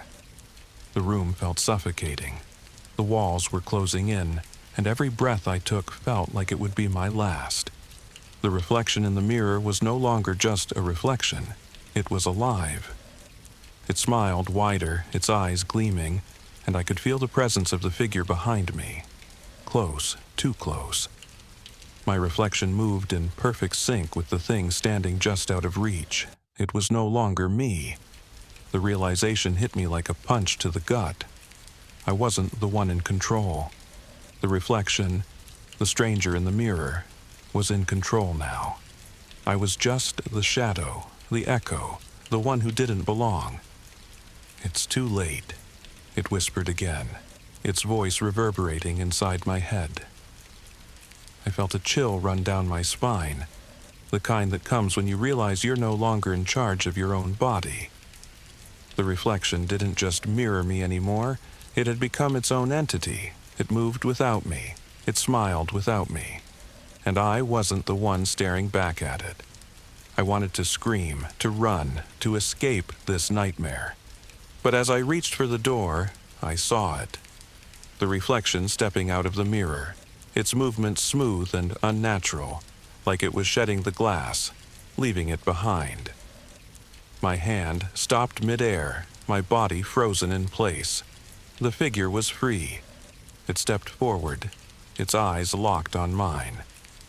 I couldn't look away. Its smile was so wide now it felt like it would swallow my entire face. Its features were wrong, distorted. Its lips stretched unnaturally, its skin pale, like the reflection had been waiting for this moment to break free from the glass. "You can't run," it whispered again. The voice wasn't mine. It wasn't human. It was cold, hollow, like 1,000 voices layered on top of each other. The figure moved closer, its presence now engulfing the entire room. My breath came in shallow gasps as I backed away, my body refusing to obey. The reflection, the thing that wasn't me, was now standing right in front of me. And as it leaned forward, it whispered again, its voice a mocking echo in my mind. "I've been waiting for you to let me in." I stumbled backward, my back hitting the wall, panic surging through me. The air was thick with dread. I wanted to scream, but no sound came. I couldn't breathe, I couldn't move.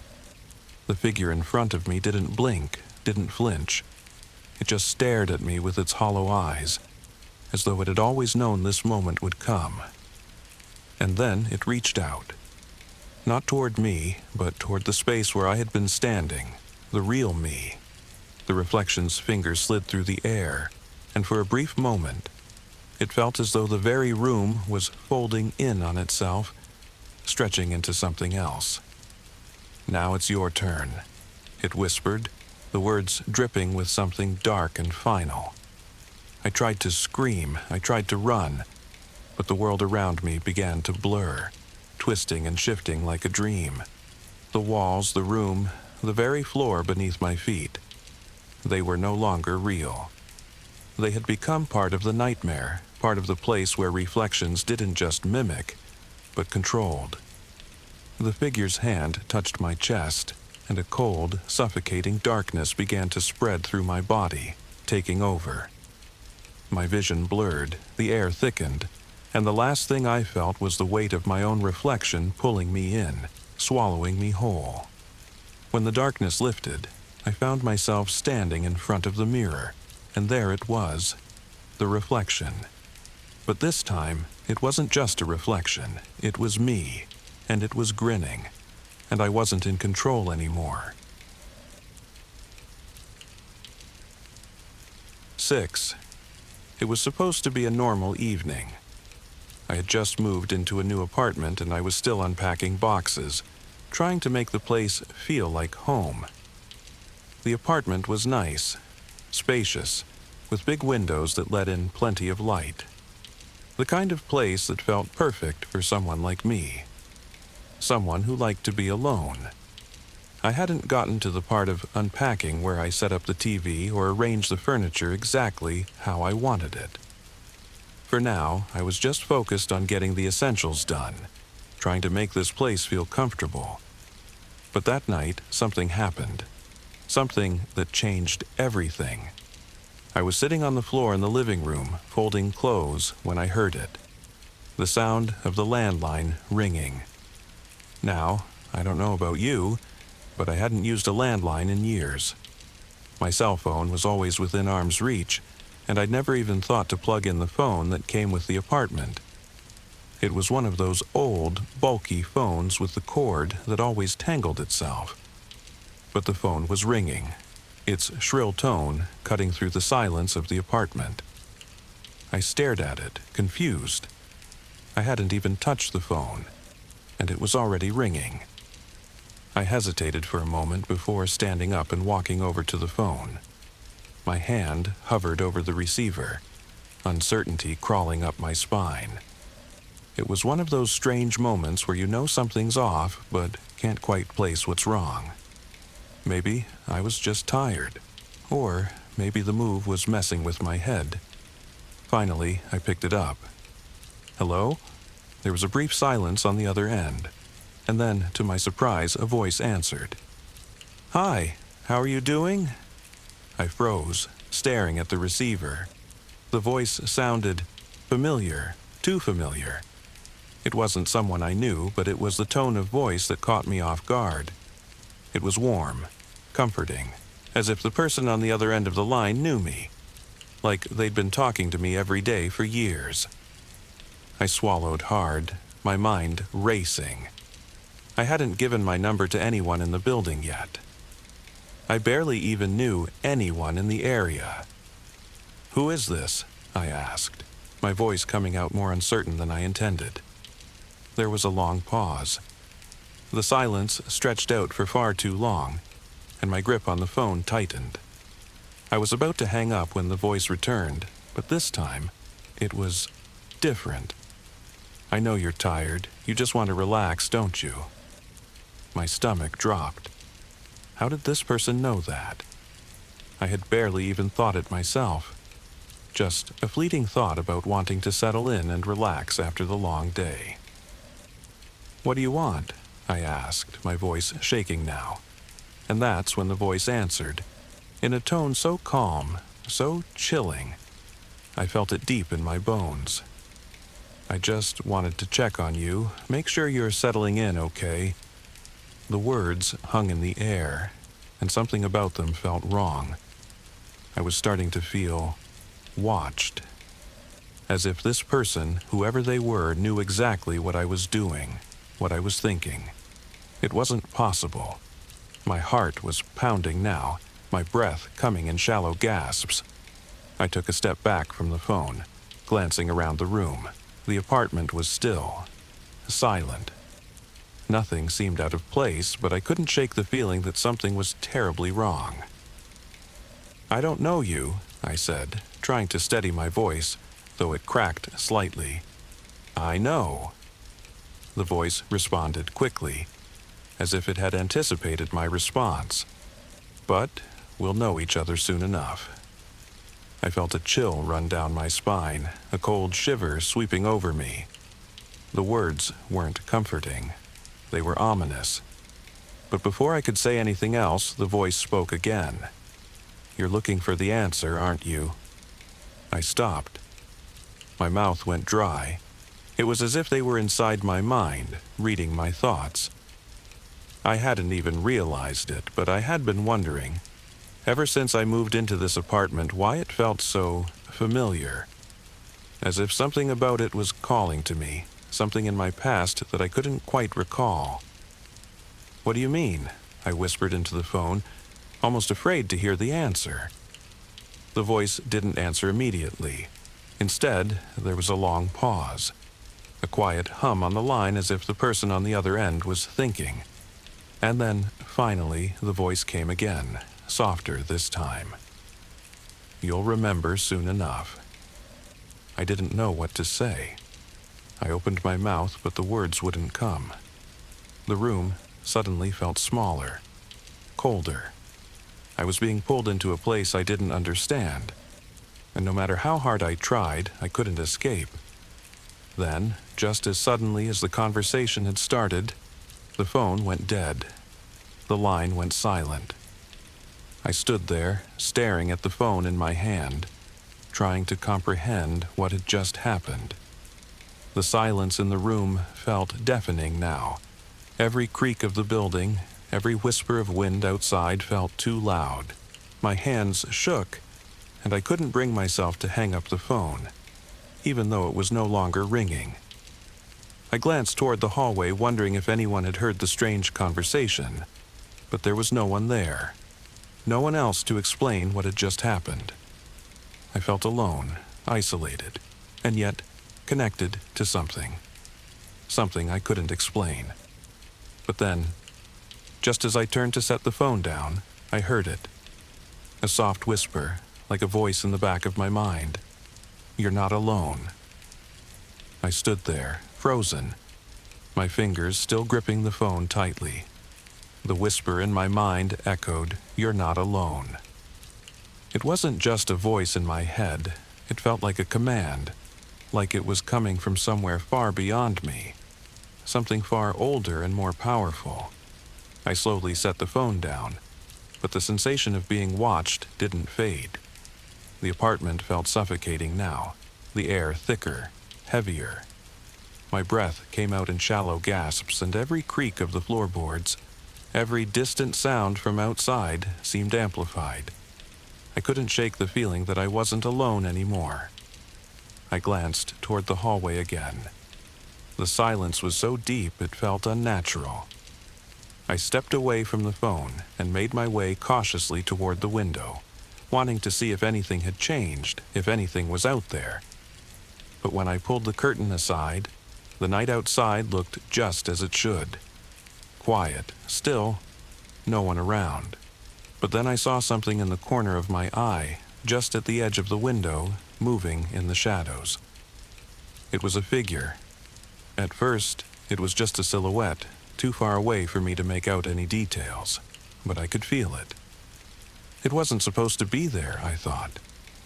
The apartment complex was quiet, and I knew no one should have been outside this late.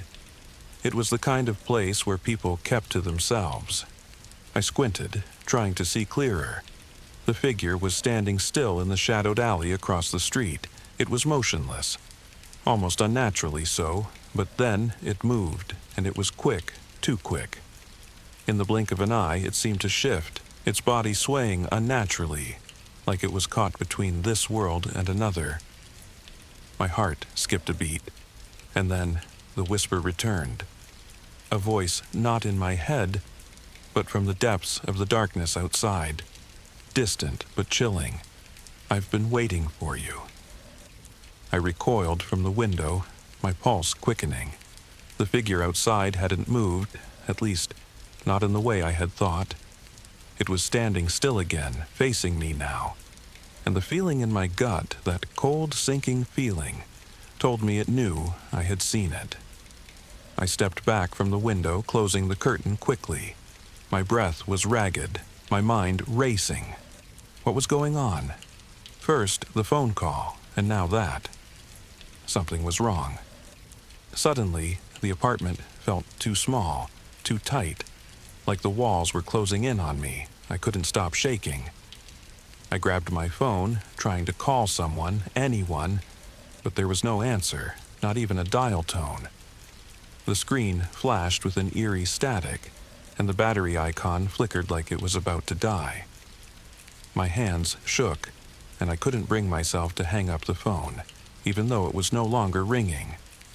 I glanced toward the hallway, wondering if anyone had heard the strange conversation. But there was no one there, no one else to explain what had just happened. I felt alone, isolated, and yet connected to something. Something I couldn't explain. But then, just as I turned to set the phone down, I heard it. A soft whisper, like a voice in the back of my mind. "You're not alone."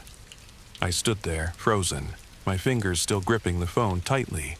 The whisper in my mind echoed, "You're not alone." It wasn't just a voice in my head. It felt like a command, like it was coming from somewhere far beyond me, something far older and more powerful. I slowly set the phone down, but the sensation of being watched didn't fade. The apartment felt suffocating now, the air thicker, heavier. My breath came out in shallow gasps, and every creak of the floorboards, every distant sound from outside seemed amplified. I couldn't shake the feeling that I wasn't alone anymore. I glanced toward the hallway again. The silence was so deep it felt unnatural. I stepped away from the phone and made my way cautiously toward the window, wanting to see if anything had changed, if anything was out there. But when I pulled the curtain aside, the night outside looked just as it should. Quiet, still, no one around. But then I saw something in the corner of my eye, just at the edge of the window, moving in the shadows. It was a figure. At first, it was just a silhouette, too far away for me to make out any details, but I could feel it. It wasn't supposed to be there, I thought. The apartment complex was quiet, and I knew no one should have been outside this late. It was the kind of place where people kept to themselves. I squinted, trying to see clearer. The figure was standing still in the shadowed alley across the street. It was motionless, almost unnaturally so, but then it moved, and it was quick, too quick. In the blink of an eye, it seemed to shift, its body swaying unnaturally, like it was caught between this world and another. My heart skipped a beat, and then the whisper returned, a voice not in my head, but from the depths of the darkness outside, distant but chilling. "I've been waiting for you." I recoiled from the window, my pulse quickening. The figure outside hadn't moved, at least not in the way I had thought. It was standing still again, facing me now. And the feeling in my gut, that cold, sinking feeling, told me it knew I had seen it. I stepped back from the window, closing the curtain quickly. My breath was ragged, my mind racing. What was going on? First, the phone call, and now that. Something was wrong. Suddenly, the apartment felt too small, too tight, like the walls were closing in on me. I couldn't stop shaking. I grabbed my phone, trying to call someone, anyone, but there was no answer, not even a dial tone. The screen flashed with an eerie static, and the battery icon flickered like it was about to die. I threw the phone onto the couch in frustration, my mind spinning. I didn't know what was real anymore. I didn't know what was happening, but I needed answers. I needed to leave. But when I turned to the door, I stopped. It was locked. I hadn't locked it. I stepped back, confused, my hands reaching for the door handle. I twisted it, but it wouldn't budge. The door was locked from the inside. I could feel my pulse in my ears, my throat dry. I had only been in the apartment for a few days, and yet the sense of dread had crept in like a slow poison. Then it happened. The lights flickered. First, it was just a blink, barely noticeable. But as I stood there, frozen, the flickering grew worse, the lights flashing on and off, growing more erratic, like they were struggling against some unseen force. And then, everything stopped. A strange, deafening silence filled the apartment. The hum of the lights, the faint sounds of the street outside, all of it faded. It was as if the world had paused, holding its breath, waiting for something to happen. That's when I heard it again. The whisper. This time, it was louder, closer. I turned around, the blood draining from my face. It wasn't coming from the phone. It wasn't coming from outside. It was coming from inside the apartment, from the walls. "You're not alone." The voice was clear now, sharp, and unmistakably real. I could feel it vibrating through the floorboards, through the walls, seeping into my bones. It wasn't just a voice. It was a presence. A cold, suffocating presence pressing in from all sides. I backed up slowly, my eyes darting around the room, searching for the source of the voice. But there was nothing. Just the empty apartment, the shadows stretching unnaturally long, and the cold air that wrapped around me like a vice. I ran toward the door again, my hands shaking as I tried to open it, but it wouldn't budge. My breath was ragged, my mind a whirl of confusion and panic. The walls seemed to be closing in on me. I could feel the room shifting, warping, like it was alive, like it was moving with purpose, trapping me. And then the voice came again, louder, more urgent. "It's too late." I spun around, desperate, looking for any way out. I needed to get out, to escape, to find some kind of answer. But the door was still locked. The window was the only escape. I rushed to the window, pulling the curtain open again. But when I looked outside, I saw the figure once more, standing at the edge of the alley. It was closer now, I could see it clearly, and it was smiling. Its face was twisted, distorted, eyes black as midnight, the grin far too wide. And then I realized, with a sickening jolt, that the figure was no longer out there.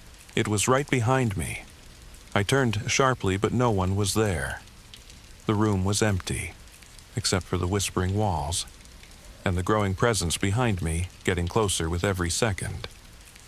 I turned around, my heart racing in my chest. The presence behind me, the voice, it all felt so real. The apartment was suffocating, the air thick with tension, and yet there was no one there, no figure, no shadow, nothing. But I could feel it, the walls, the floor, the very space around me. It was alive, breathing, shifting, pulling me deeper into its grip. The whispering had stopped, but the weight of the silence was almost worse. I could feel the eyes of the apartment on me, the oppressive presence growing stronger with every passing second. I backed away slowly, my hands trembling, my mind a storm of fear and confusion. I wasn't sure what I was seeing or hearing anymore. The apartment felt like a trap, like it was holding me captive. And there was no escape. And then, just as suddenly as it had started, the voice returned. "You should have left when you had the chance." The words echoed through the room, reverberating in my skull. I could hear them in my mind, in my thoughts. The walls seemed to pulse with each syllable, the very air vibrating with a low hum that sent chills down my spine. I spun around, feeling the pressure building in my chest. The door, the window, the walls. I needed to escape. I had to get out. But as I turned to the door, I stopped. The lock had disappeared. The handle, the hinges, they were gone. There was no exit anymore, no way out. The figure from the alley was in the room now. I could feel it standing behind me, its presence suffocating, cold and heavy.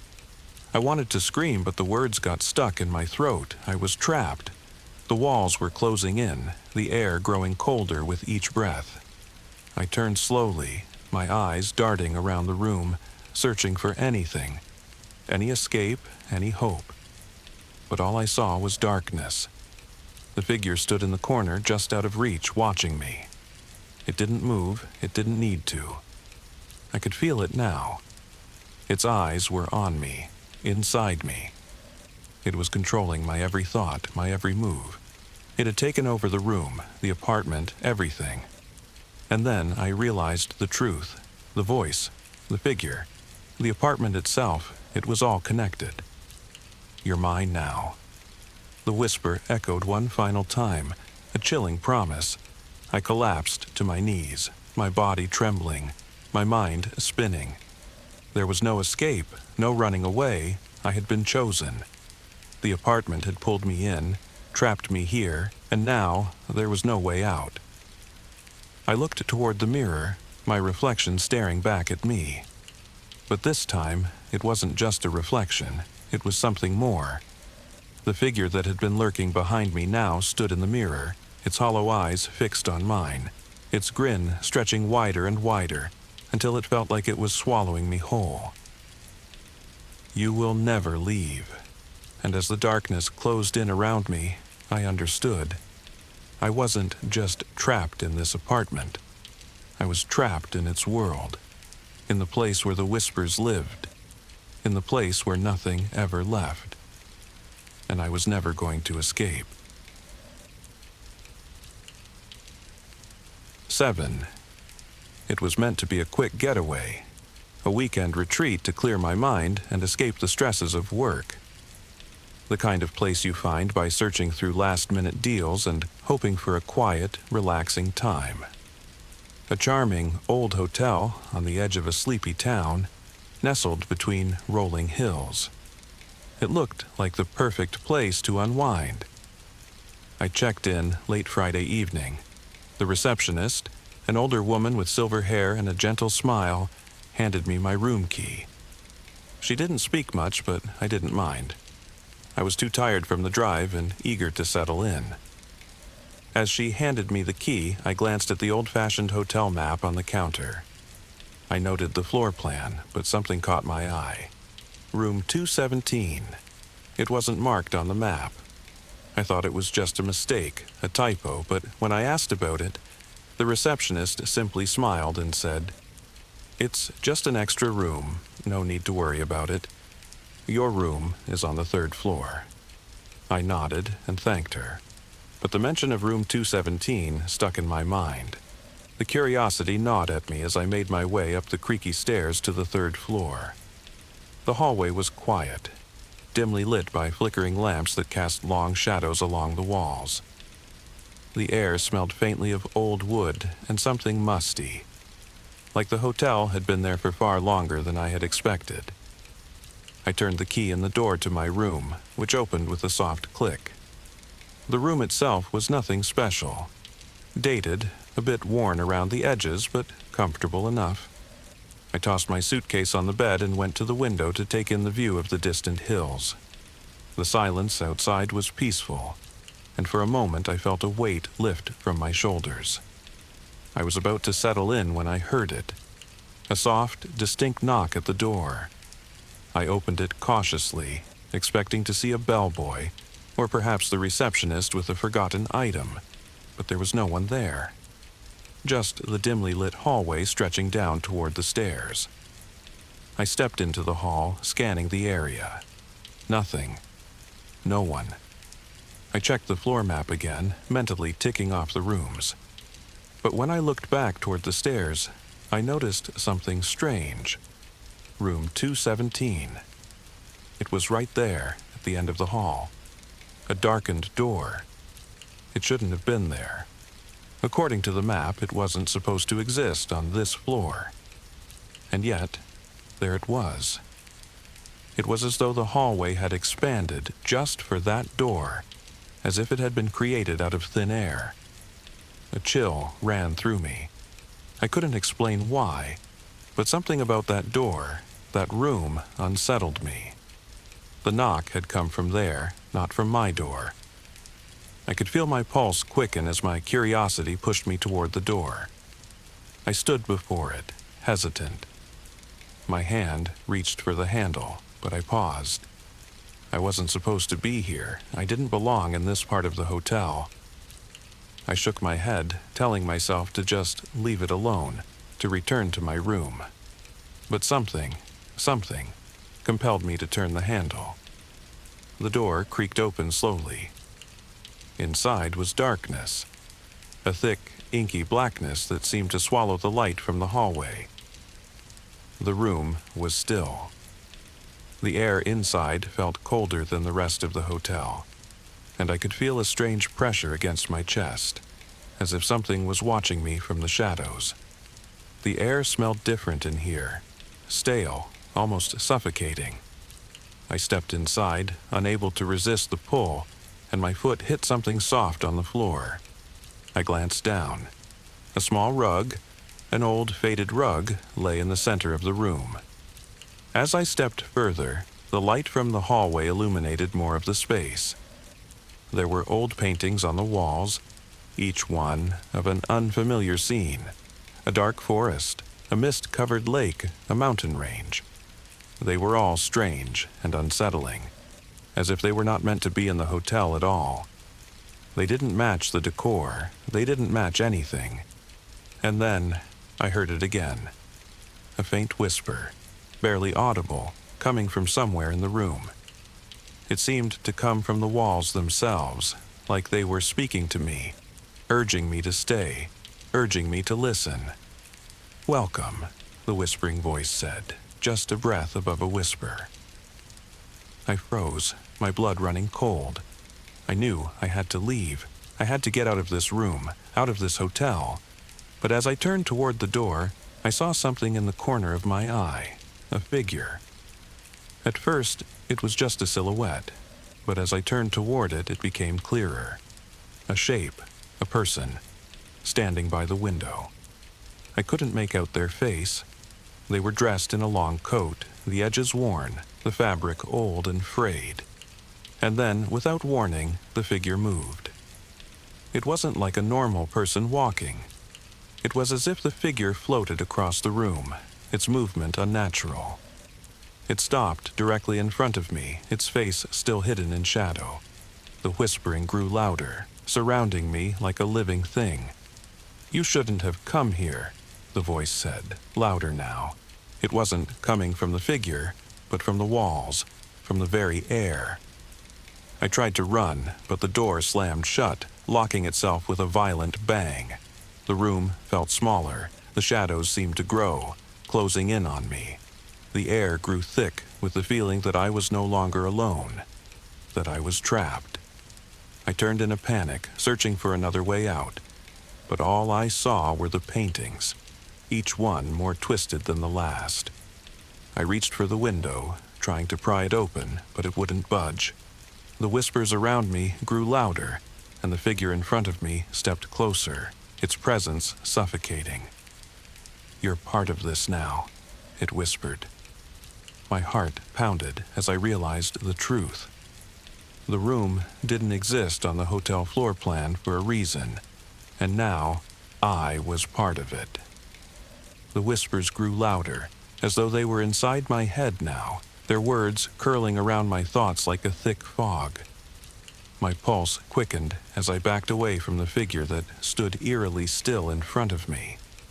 I felt suffocated by the air itself, the room closing in around me, the very walls seeming to lean toward me, pressing in like they wanted to trap me here, to make me a part of this nightmare. I couldn't move, I couldn't breathe. I was paralyzed, caught in a web of fear that tightened with every passing second. The figure, still faceless, still hidden in shadow, stood silently, watching me, its presence so overwhelming that I could feel it pulling at my very essence.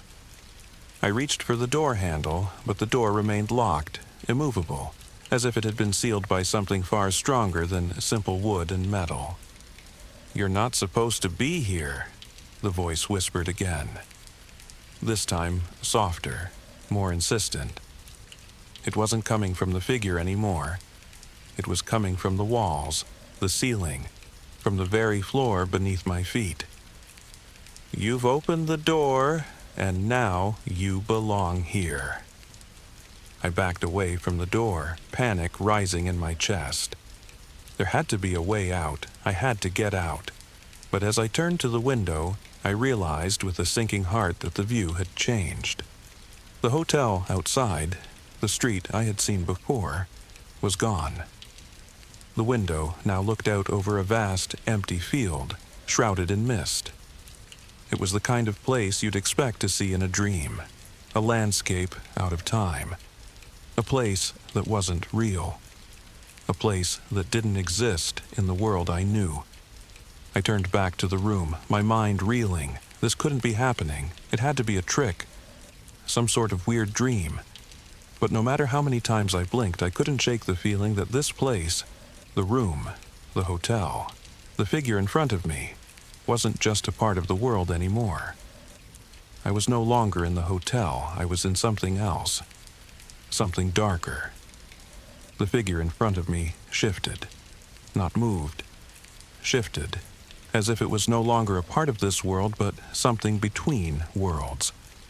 It seemed to blur, the edges of its form becoming indistinct, like smoke, like a shadow without substance. And in that moment I realized something I had been refusing to admit. It wasn't just the room that had changed. The entire hotel, the entire town, it had all shifted. "You've entered a place that doesn't belong to you," the voice said once more, its tone laced with cold amusement. "You cannot leave."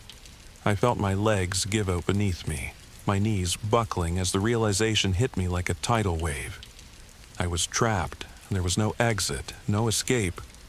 But then, as I collapsed to the floor, something strange happened. The whispers stopped. The oppressive weight in the room lifted, and for a moment everything felt eerily calm, as if time itself had frozen. I stood up shakily, looking around the room, trying to process what had just happened. But as I looked around, I noticed something different. Something new. The room wasn't just dark and cold anymore. The walls had begun to shift, to rearrange. The paintings on the walls had changed too. The unsettling landscapes had transformed, their colors bleeding into one another, becoming abstract and twisted. And in one of the frames, I saw something that made my blood run cold. It was a picture of me. But not just a picture, it was me, standing in this very room. I froze, my mind racing. The picture had been taken at some point I couldn't remember, in a place I couldn't recognize. But there I was, smiling, staring back at myself with a look in my eyes that made my skin crawl. The reflection in the painting wasn't quite right. My eyes seemed too dark, too empty. Suddenly, a loud bang echoed through the room. I spun around, heart leaping into my throat, but there was no one there. The air grew heavier, suffocating, like I was being pulled into something, dragged deeper into the hotel's grasp. The temperature dropped again, the chill creeping up my spine, as if the very room was closing in, as if it was alive. And then I saw it. The door to the room, the one I thought had been locked, was slowly, creakingly opening. But I hadn't touched it. I watched in frozen horror as the door swung open just a crack, revealing only blackness beyond. It wasn't the hallway outside. It wasn't the hotel's floor. It was an abyss, a void that seemed to suck the light out of the room. I could feel it. It was calling me. The whispers started again, louder now, their voices overlapping in a cacophony, the walls vibrating with their intensity. The figure from earlier had vanished, but I could feel its presence in the darkness beyond the door. I could feel its gaze on me, like it was waiting, like it was expecting me to step through. The air thickened again, and the walls seemed to pulse. I felt my feet moving, against my will, toward the door. I was walking toward it, my body moving like it wasn't mine anymore. I was about to step into the void, and then I heard it. The softest of whispers just behind me. "You can never leave now." I didn't need to turn around. I already knew. The door was closing behind me, and this time, it wasn't just closing the room off. It was closing off everything. I stood at the edge of the door, my body moving despite my mind screaming at me to turn away, to run. But the pull was too strong. The darkness beyond the door seemed to call to me, as though it had been waiting for me all along, as though I was always meant to walk through it. The whispers grew louder, now a chorus of voices, overlapping and indistinguishable from one another. They echoed through my mind, speaking in languages I didn't understand, filling the room, filling my head, until I couldn't think, couldn't breathe. "You're already ours," they whispered in perfect harmony. The door creaked open wider, as if inviting me, drawing me into the void. I could feel the cold air seep from beyond the door, freezing the very marrow in my bones. Every instinct told me to stop, to run, but my feet, my body, continued to move, as if I were being dragged, unwilling but unable to fight. I stepped into the blackness. The world around me disappeared in an instant. The room, the hallway, the hotel, they were gone.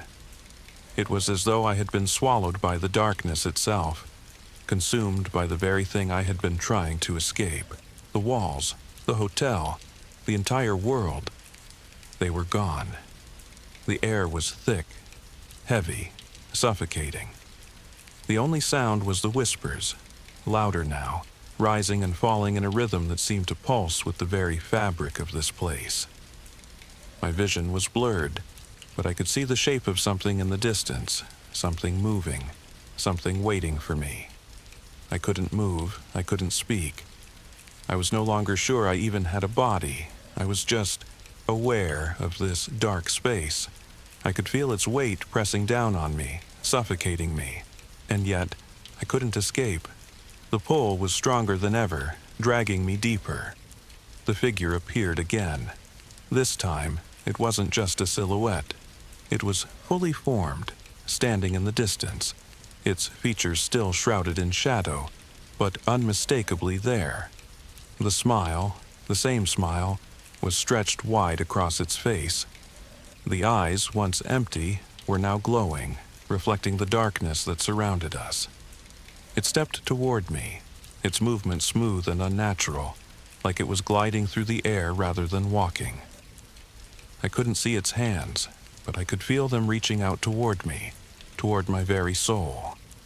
And then, the voice returned. Not the whisper, but the voice.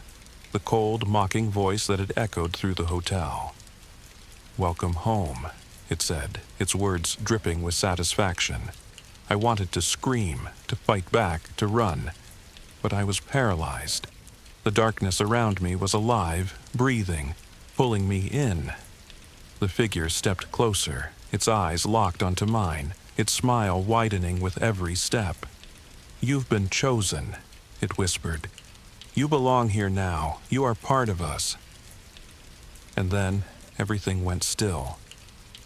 The whispers stopped, the figure stopped, the air around me thickened with a silence so heavy it was suffocating.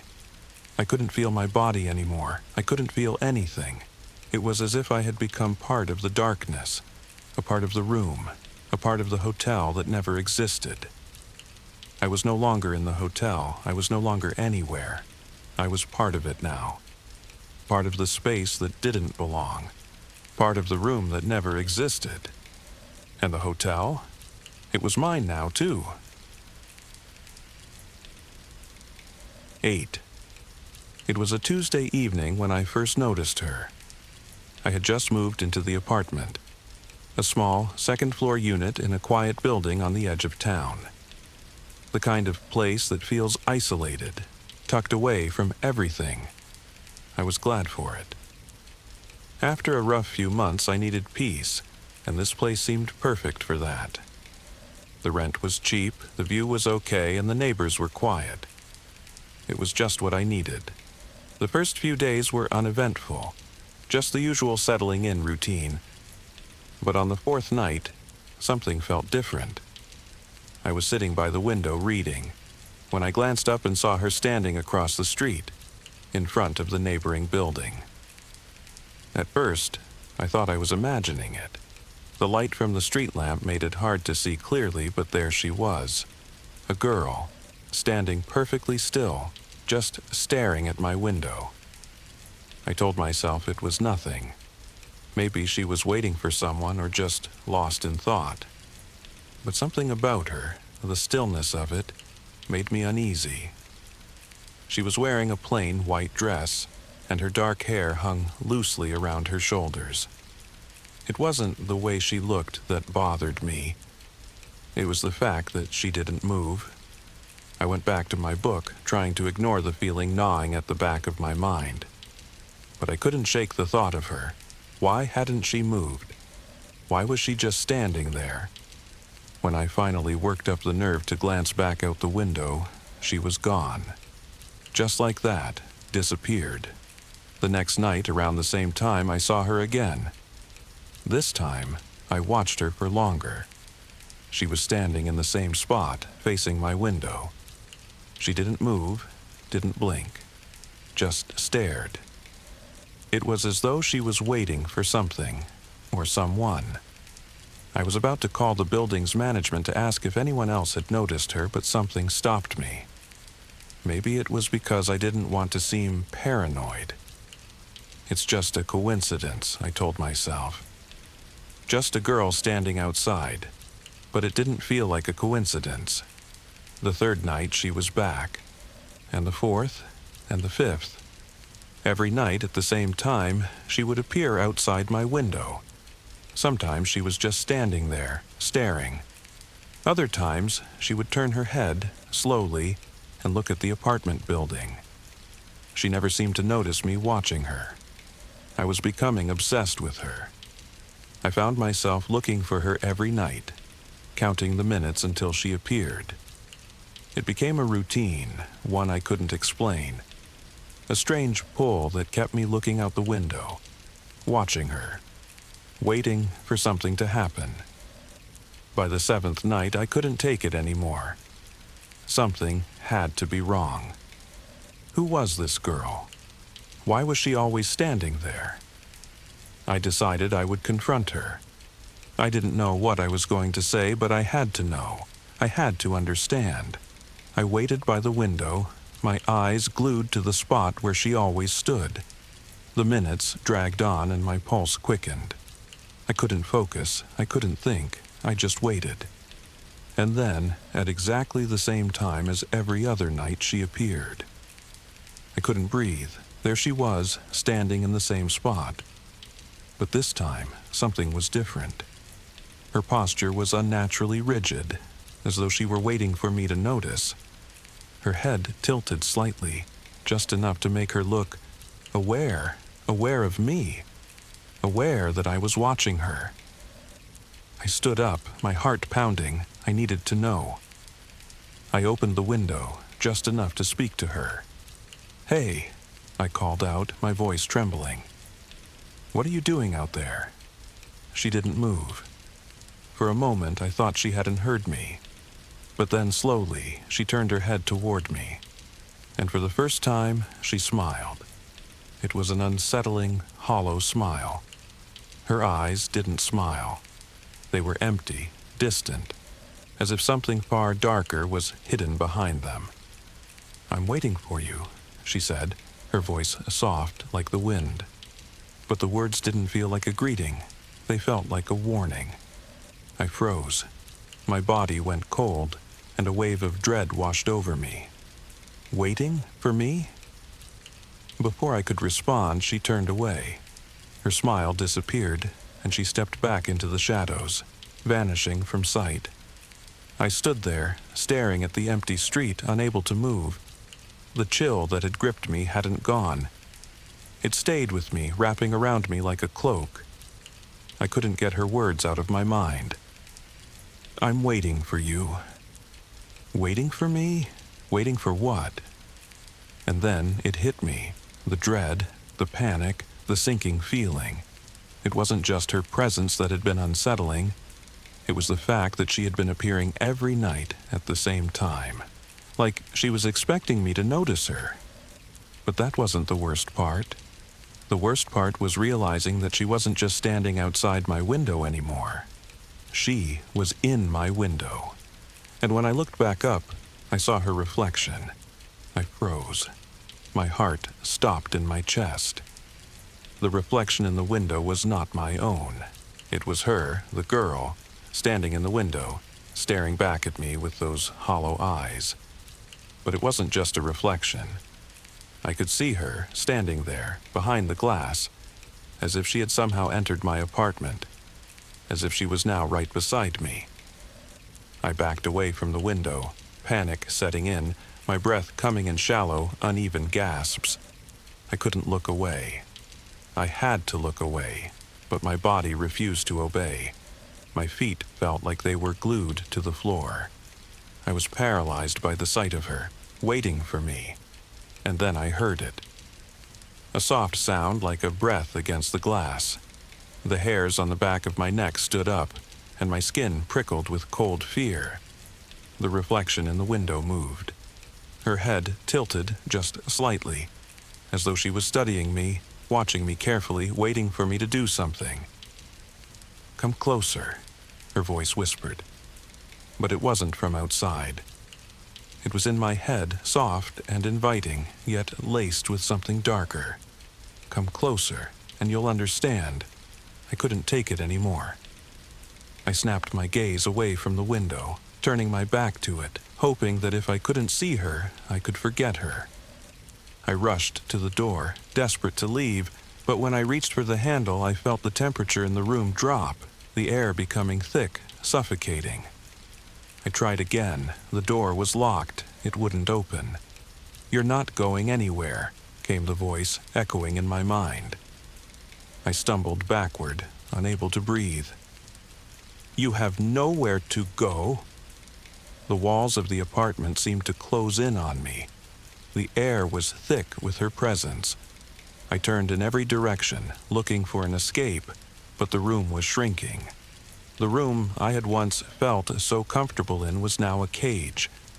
And then I heard her steps, soft, almost imperceptible, like the sound of someone walking on carpet. I looked around, fear coursing through my veins, but there was no one in sight. The steps grew louder, closer. I rushed to the window, flinging open the blinds, hoping to escape into the night, but instead I froze. There she was, standing there, just behind the glass. Her face was inches from mine, her eyes wide and unblinking. Her smile was gone, replaced by something darker, something colder. She didn't look like a girl anymore. She looked like a shadow. "You shouldn't have seen me," she whispered, her lips barely moving, the sound vibrating in my head. I wanted to scream, but no sound came. I wanted to run, to escape, but my body wouldn't move. I felt trapped. Trapped in the room, trapped in the apartment, trapped in her world. She moved closer, her face pressed against the window now, her breath fogging up the glass. I stepped back, heart racing, but I couldn't tear my eyes away. She was so close. Her reflection was still in the glass, but it was changing. Her eyes were now glowing, like two dark orbs of shadow, and I could hear her voice, not in my mind this time, but from outside. "I told you I was waiting," she said, her voice cold and sharp, like ice. I stumbled backward, my mind spinning, panic surging through me. I couldn't think, couldn't breathe. She wasn't just outside anymore. She wasn't just in the reflection, she was inside. I turned and ran for the door again, slamming my shoulder against it, trying to break it open. The walls seemed to close in tighter, suffocating me. The room felt smaller, darker, as if it were collapsing on itself. I could hear her footsteps behind me now, getting closer, as though she was following me, as though she was already inside the apartment, inside my mind. I ran for the hallway, desperate to escape, but the hallway wasn't the same anymore. The walls were warped, distorted, like they were bending toward me, shifting as if they were alive. The shadows in the corners seemed to reach out, crawling toward me, pulling me back into the room. And then, before I could move, I heard her voice again. This time, right behind me. I spun around, but no one was there.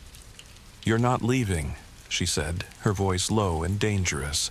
"You were always supposed to stay with me." I turned, ready to scream, but the apartment had changed completely. The walls were now covered in black vines, creeping up from the floor, twisting and turning, growing with every breath I took. The windows were covered by shadows, blocking out the light. I couldn't see anything beyond the door, beyond the walls. I felt her presence behind me, growing stronger.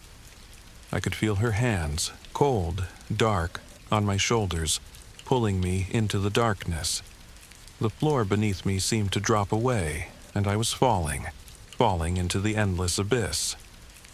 "You will always be with me," she whispered one final time. And then, everything went silent. I stood frozen, unable to move, my mind racing, trying to make sense of everything. But the more I thought, the less I understood. The apartment, the hallway, the door, they all felt like a distant memory, as if they had never existed at all. The world around me had vanished, replaced by an overwhelming darkness that swallowed everything whole.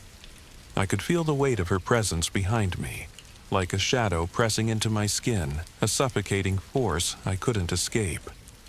I wanted to scream, to fight, but the words stuck in my throat as if the very air was thickening, closing in on me.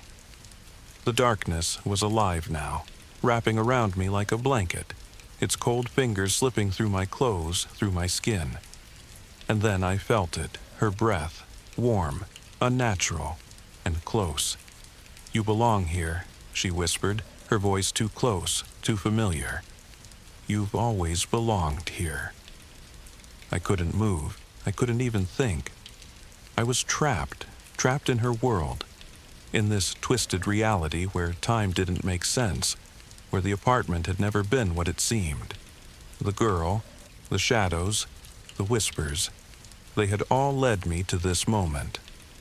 I wanted to run, but my legs wouldn't obey. I wanted to escape, but there was nowhere left to go.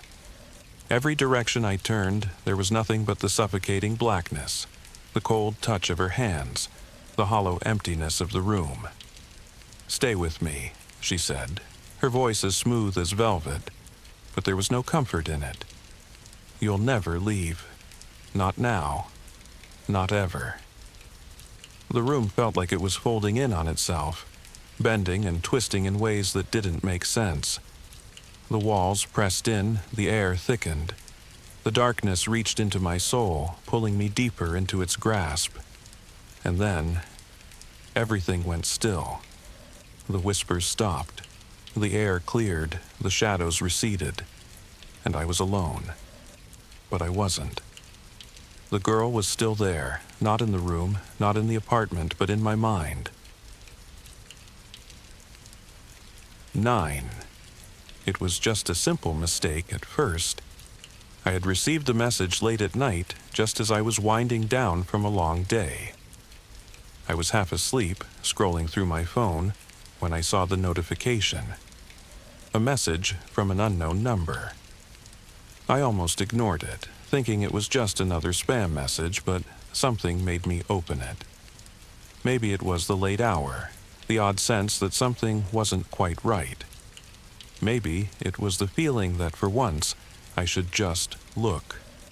The message was simple. "I know what you did." My heart skipped a beat. It was probably some prank, I told myself. I didn't recognize the number and the message was vague. Still, there was a strange feeling that settled in the pit of my stomach. I tried to brush it off and locked my phone, but I couldn't shake the unease that lingered. The next night, the message came again. And this time, it was worse. "I know what you're hiding." Now, I felt a flicker of fear. The tone of the messages had shifted from casual to something more ominous. I stared at the screen, my mind racing. What was this? Who could possibly know anything about me? I tried to ignore it, but the feeling wouldn't go away. Whoever this person was, they weren't going to stop. I had to find out what they wanted, what they knew. I responded against my better judgment. "Who is this?" The reply came instantly, as if they had been waiting. "You don't remember me, do you?" That one line hit me like a punch to the gut. The question lingered, echoing in my mind. I don't remember. Who was this person? How could they know me? I didn't answer immediately. I sat there, staring at the screen, trying to figure out who could possibly be sending me these messages. The only thing that made sense was that it was someone from my past, someone I hadn't seen or thought about in years. I had to find out. And then the messages began to get more personal. "Do you remember the summer you spent with your grandparents?" it asked. I felt a chill crawl down my spine. That summer, so long ago, had been one of the happiest times of my life. I had been a child, visiting my grandparents at their old farmhouse, running through the fields and playing in the barn. But there was something about that summer, something I had tried to forget. I typed back, shaking my head. "What do you want from me?" The reply came quickly again. "I want you to remember what you did. I want you to remember what you saw." The words hit me hard, like a wave of nausea. I didn't know what to make of it. What had I done? What had I seen? The memories of that summer began to come back, not in clear images, but in flashes. Faces, voices, a sense of unease that I couldn't shake. There was something wrong about that summer, something I had buried deep in my mind. I thought about it for a long time, the weight of the message pressing down on me. I had to figure out what this person wanted. I had to know who they were and why they kept bringing up that summer. The next day, I decided to visit my grandparents' old farmhouse. It had been years since I'd been there, but something about the messages made me feel like I needed to go back, to confront whatever dark memory had been buried there. When I arrived, the farmhouse looked just as I remembered it. Old, weathered, but still standing. The fields were empty, the barn sagging slightly under the weight of time. I felt a strange pull toward the barn, as if something was calling me to go inside. I walked toward it slowly, each step heavy with the weight of nostalgia and fear. The door creaked as I pushed it open, and I stepped into the darkness. The air was thick with dust, and the smell of old wood and hay filled my nostrils. It felt like no one had been there in years. And then I saw it. On the far wall, behind some old crates and rusted tools, was a photograph. I approached it, my heart pounding. It was an old picture, black and white, showing me and my younger sister standing together in front of the barn, smiling. But that wasn't what caught my attention. It was the figure standing just behind us. A man. His face was partially obscured by shadows, but his eyes were clear, staring straight at the camera, staring straight at me. I didn't recognize him, but there was something unsettling about his gaze, something too familiar. I stepped closer to the picture, my mind racing, but just as I was about to touch it, I heard a voice. "You remember him now, don't you?" I spun around, my heart leaping into my throat. The voice was low, barely more than a whisper, but it sent a chill through me. And standing there in the doorway was a man, the same man from the photograph. He smiled. The man stood there, his presence filling the doorway like a shadow. His smile was unnervingly calm, as if he'd been waiting for me to find him. I couldn't move. I was rooted to the spot, my heart racing, my thoughts swirling with confusion and fear. He took a slow step toward me, his face coming into the dim light. His features were sharp, his eyes cold and unsettling. But it was something in his gaze that unnerved me the most. It was as if he could see straight into me, as though he knew every secret I'd ever tried to forget, every memory I'd buried deep in my mind. "Do you remember me now?" he asked, his voice smooth, almost gentle. I swallowed hard, trying to find my voice. "Who are you?" The man's smile faded slightly, and for a brief moment something darker flashed in his eyes. "That's the question, isn't it?" He stepped closer, the floor creaking under his weight, and I instinctively took a step back. But there was nowhere to go. The barn behind me felt like a dead end, and I could sense the weight of something unseen pressing in on me. "You don't recognize me, do you?" he said. "But I remember you. I've always remembered you." I was frozen. This man, who was he? And why did he seem to know so much about me, about my past?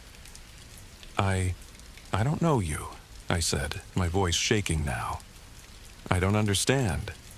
His smile returned, but this time it was twisted, like a cruel joke. He reached into his coat pocket and pulled out a faded, yellowed envelope.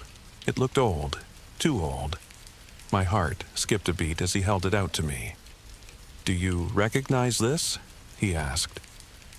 I didn't need to open the envelope to know what it was. My name was written on it in familiar handwriting. My handwriting. The envelope was addressed to me, but it had been sealed shut for years.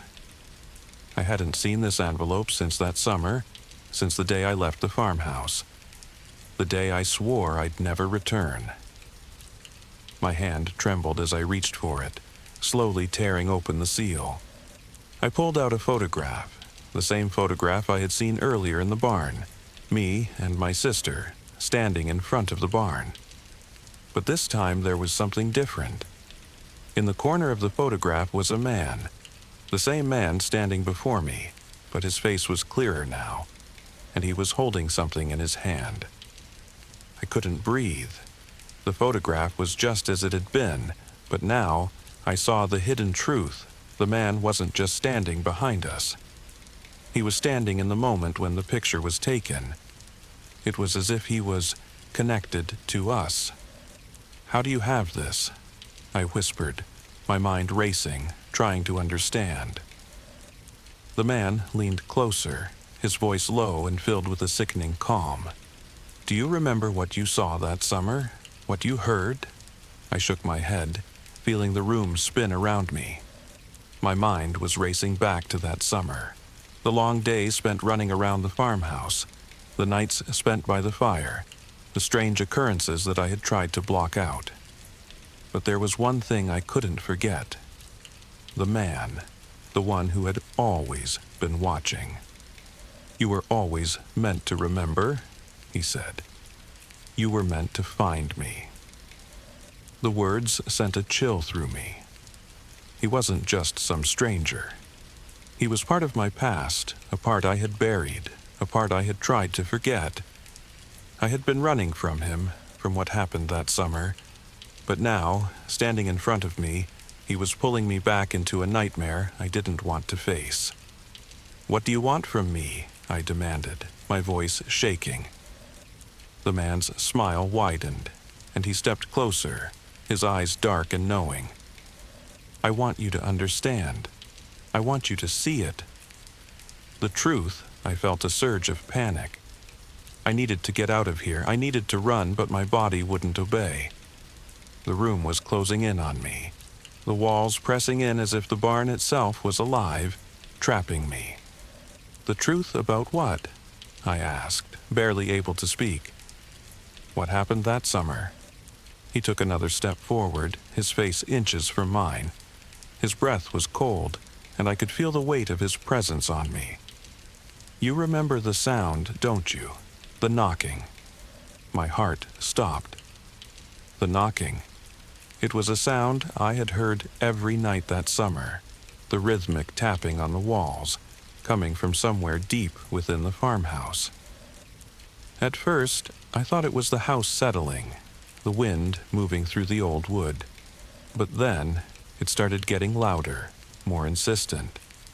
And one night, I had gotten up to investigate. I had walked through the dark hallway, the knocking growing louder, until I reached the door to the basement. The door I had never opened. "I never wanted you to see what was down there," the man whispered. "But now you have no choice. You've remembered." I felt my stomach drop. The basement. I had never gone down there. The door had always been locked, and no one had ever spoken about it. But now, the memories came rushing back. The fear, the whispers in the dark. And then the man's voice cut through the air like a knife. "You have to come with me," he said, his hand grabbing mine with a force I couldn't break free from. "We're going down there, together." 10. It was late one evening when I found it. The old dusty TV set in the corner of the thrift shop. I hadn't meant to buy anything that day. I was just killing time, wandering through aisles of forgotten objects. But something about this old TV, the way it sat there in the corner, almost calling to me, was hard to ignore. It wasn't the most impressive model. The screen was small, the wood frame scratched and faded. But there was something about it. a strange pull that kept me staring at it. Maybe it was the age of the thing. Probably from the 80s or even earlier. It had an aura of nostalgia around it, a feeling like it carried a piece of history with it. The shopkeeper, an elderly man with thinning white hair and glasses perched at the edge of his nose, noticed me eyeing the TV. He smiled, his voice crackling as he spoke. "Ah, you've got an eye for antiques. This one's been here a while. I think it still works, though." I wasn't sure why, but I asked him about it. "What kind of shows did it used to air?" The shopkeeper's smile faltered for a moment, his eyes shifting uncomfortably. Then he shrugged, adjusting his glasses. "Oh, this one.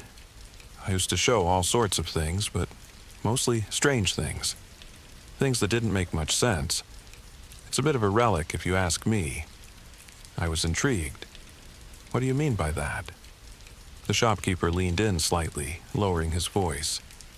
"It had this one show that came on sometimes, the last broadcast. Not many people remember it. It was one of those oddball late-night programs. Real strange stuff, almost like it didn't belong on TV. Some of the episodes were unsettling. I don't think they ever meant to air them. I've heard rumors." He paused, glancing at the TV, then at me. "I wouldn't bother with it if I were you. It's probably better off forgotten." But something in his voice caught my attention. Something in his hesitation made me need to know more. I wasn't sure why, but I felt drawn to the TV set, as if it had a secret to reveal. I turned back to him. "How much for the TV?" He sighed, rubbing his chin thoughtfully. "I'll let you have it for cheap. It's not worth much anymore." I paid him, half expecting him to tell me it was a joke or that it didn't actually work. But the moment I got it home and plugged it in, the screen flickered to life, static buzzing for a moment before it settled. I was disappointed to see nothing but a blank black screen. Just as I was about to turn it off, I saw it. A flicker. A faint image appeared, just for a second. A face, a blurry, distorted face that seemed to be staring back at me. And then the screen went black again. I reached for the remote, but before I could press the power button, the screen lit up again, this time fully, and the face was back. It was a man, his features sharp, his eyes wide and almost unnatural, and his mouth frozen in an eerie, unsettling grin. He didn't speak, but his eyes seemed to follow me, watching me, as if he knew I was there. I sat frozen, staring at the screen, my fingers tight around the remote. Then the man finally moved. He spoke, his voice low and distorted. "You shouldn't have found me." I felt a cold shiver run through me. My pulse quickened. I had no idea what was happening or how this was even possible. I was half expecting the TV to just cut off, for it to all be some weird glitch.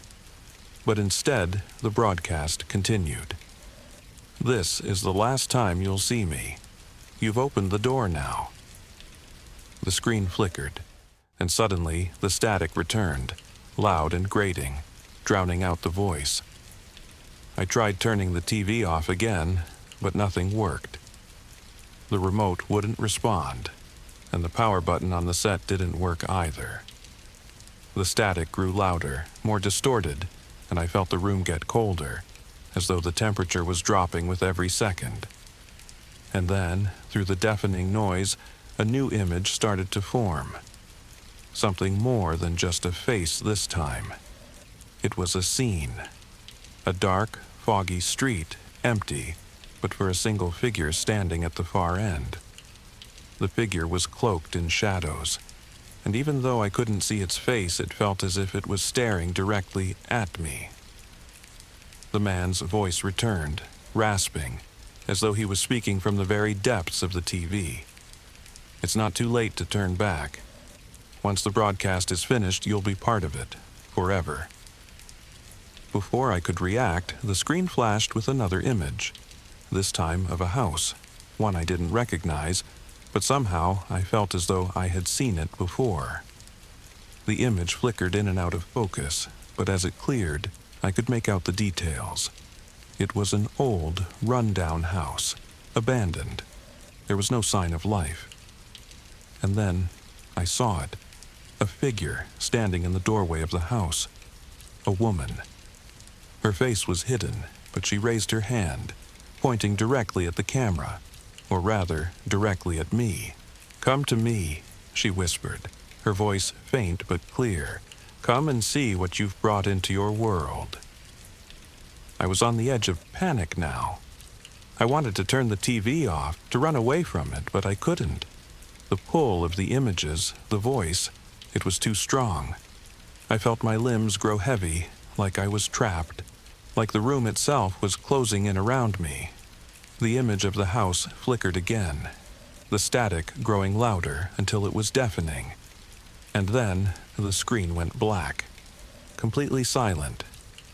For a moment, I thought the broadcast was over, that it was finished. But as the silence stretched on, I began to notice something. A faint sound coming from the TV. It was a knocking sound, rhythmic and persistent. I stepped closer to the screen, my heart hammering in my chest. The knocking grew louder, faster, until it was all I could hear. The knocking wasn't coming from the TV. It was coming from inside the room. The knocking was louder now, so loud it seemed to shake the walls. It echoed throughout the room, as if it was coming from every corner, vibrating through my bones. I turned toward the sound, my mind struggling to comprehend what was happening. It wasn't the TV anymore. It wasn't the static. It wasn't coming from the speakers. It was coming from the door. I froze, my body rigid with fear. The knocking, the rhythmic thumping, was unmistakable now. It was too real. I felt as though the room was closing in on me, as though the house itself was trying to consume me, to drag me into the world I had just seen on the screen. The knocking grew louder, more insistent, until it felt like it was right on the other side of the door. I took a step back, my pulse racing, my breath shallow. I couldn't look away from the door, couldn't tear my eyes from it. The TV had already shown me enough. I didn't want to know what would happen next, but then it stopped. The silence was deafening. For a moment, I thought maybe it had all been a dream. Maybe I was imagining it, but I could still feel the tension in the air, the heaviness pressing down on me. And then the door handle turned. Slowly, deliberately. I took a step back, my heart pounding in my chest. The door creaked open, inch by inch, and I could feel the temperature in the room drop, a chill settling in the air. My eyes were locked on the dark void beyond the door, the hallway shrouded in shadow. And then a figure stepped into the doorway. It wasn't the woman from the TV, but it was someone else, someone familiar. A man. His face was obscured by shadows, but I could make out his eyes glowing faintly in the darkness. His gaze was cold, piercing. I felt it cut through me like a blade. "You should have stopped watching," he whispered, his voice echoing in the silent room. "You opened the door. Now it's too late." Before I could react, he stepped forward, his movement unnatural, like he was gliding rather than walking. The temperature in the room dropped even further, and I could see my breath in the cold air. I tried to scream, but the words caught in my throat. The TV flickered to life again, the screen flashing with images faster than I could comprehend. The knocking sound returned, louder now, and it was all I could hear. My vision blurred, and I felt like I was being pulled back toward the screen, pulled into the very world it had shown me. And then, just as suddenly as it had all started, everything went black. I awoke in the dark, my mind racing. I was no longer in the room. I wasn't sure where I was, but I felt an overwhelming sense of dread. The air was cold, the ground beneath me felt damp and uneven. I tried to stand, but my legs were weak, unsteady. I looked around, and the first thing I noticed was the faint glow of a screen in front of me. It was the TV. But it wasn't the one I had been watching. This was different. The screen was cracked, the edges frayed, but the picture on it was clear. And as I looked closer, I saw myself on the screen. I was standing in front of the TV, looking right back at me. And then I realized I was still in the show. I was a part of it now, trapped in the broadcast. The knocking, the figures, the voices. It was all real, all part of the trap. I had opened the door, and now I would never escape. The screen flickered again, the images distorting, and I could hear the whispers growing louder, closing in on me. And just before everything went black again, I heard the voice one last time, cold and final. Welcome to the last broadcast. You're home now. 11. I was new to the city, having just moved in for a job at a small company. The first few days were filled with unpacking, setting up the essentials and adjusting to the new routine. But I had no idea how quickly the city's quiet, almost too perfect exterior would crack, and how quickly my life would take a turn toward the strange. I checked into the hotel the day before my first day of work. It was a small budget hotel, nothing fancy, but it looked clean and was located near my office. The lobby had an old-school charm with antique furnishings and a musty, forgotten smell that seemed to linger in the corners of the room. The receptionist was an older woman with graying hair and a polite, distant demeanor. She handed me the key to room 404, a simple metal key with a tag attached to it. "You'll be in room 404, she said. "It's a quiet room, you'll like it." I smiled politely, took the key, and headed up to the 4th floor. The hallway was dimly lit, the carpet worn from years of foot traffic. The building had a certain stillness to it, like time had forgotten it. I found my room and entered. At first, it seemed like any other hotel room, simple, functional, nothing out of the ordinary. There was a bed, a desk, a bathroom. The walls were bare, and the curtains were drawn tight, blocking out the streetlights outside. But as soon as I sat down on the bed, I noticed it. A faint sound, a whisper, almost imperceptible coming from the walls.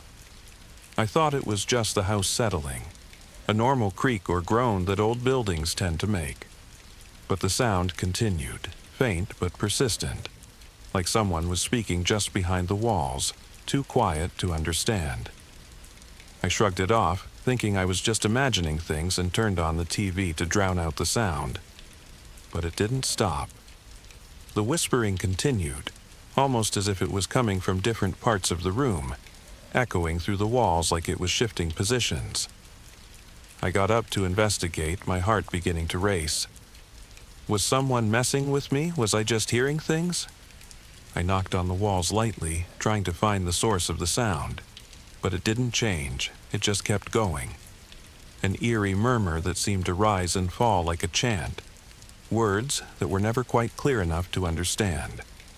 Unable to take it any longer, I picked up the phone to call the front desk. But when I picked up the receiver, the line was dead. I pressed the button for the front desk, but there was no dial tone, no response. Panic began to set in. I left the room and went back down to the lobby to speak with the receptionist. She was sitting behind the desk, flipping through a newspaper, not noticing me right away. "Excuse me," I said, trying to sound calm. "There's something wrong with my room. There's whispering in the walls. I don't know what it is." She looked up at me, and for the first time her expression seemed to shift, just slightly, but enough to notice. She stared at me for a moment, her eyes narrowing ever so slightly. Then, she gave me a small, almost apologetic smile. "I'm afraid you're the first person to complain about that," she said, her voice still polite but a little too smooth. Room 404 has always been quiet, nothing to worry about. I felt a chill run down my spine.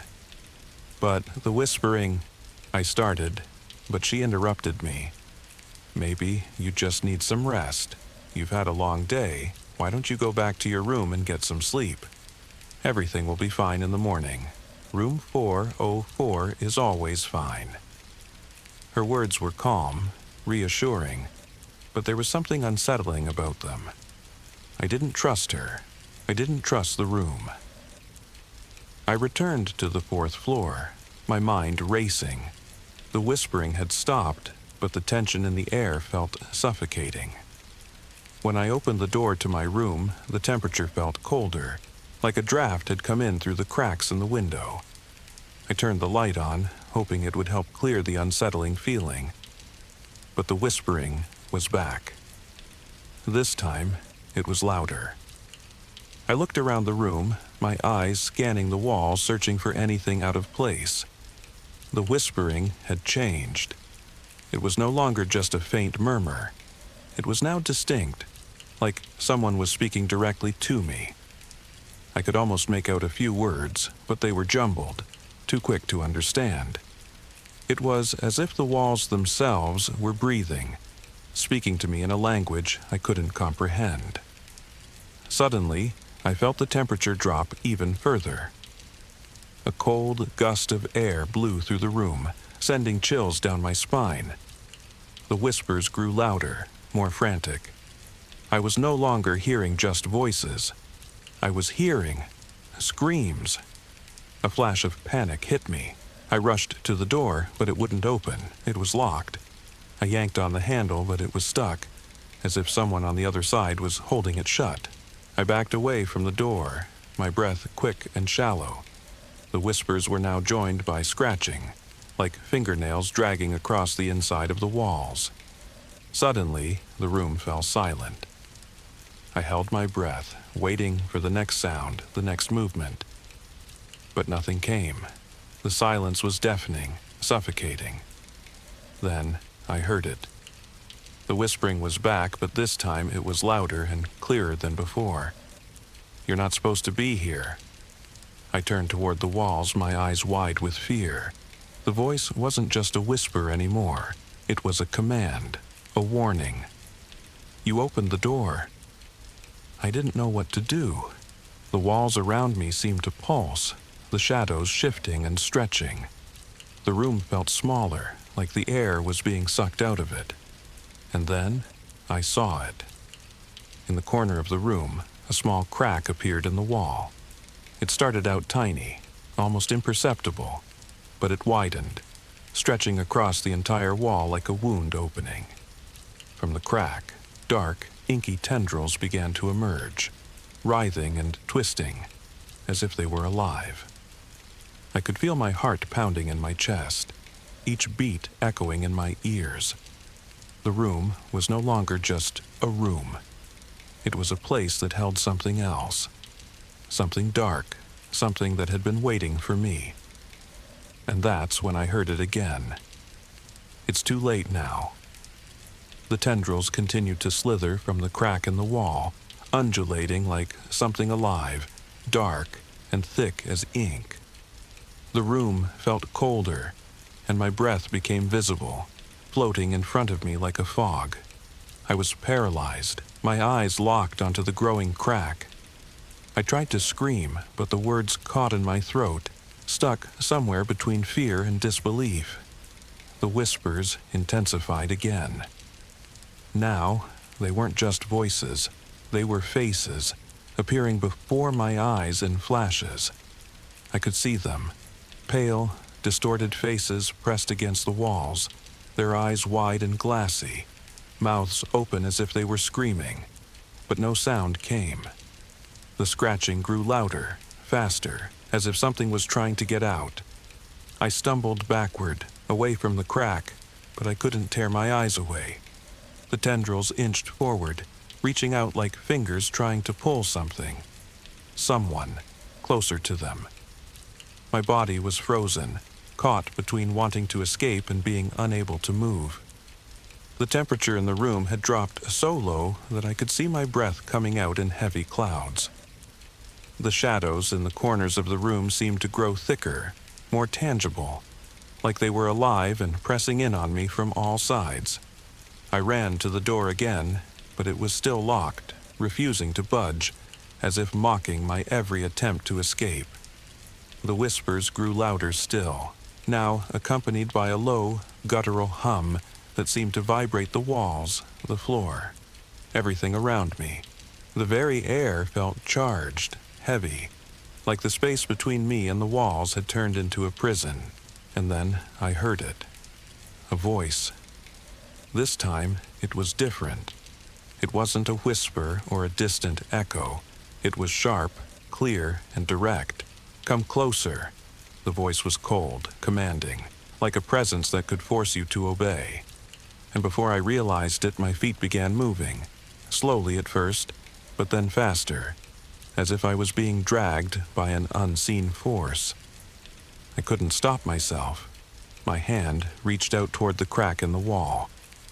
The air around it felt alive, as if it was pulling me in, inviting me to touch it. The whispers urged me forward, louder now, almost frantic. "Touch it, feel it. You can't escape." My fingers brushed the edge of the crack. The moment they made contact, the room seemed to shift. The walls groaned, and a flash of blinding light erupted from the crack, sending me stumbling backward. But I didn't fall. Something caught me. A hand, cold and clammy, gripped my wrist tightly, pulling me forward again. I tried to scream, but the sound was trapped inside me, muffled by the pounding in my head.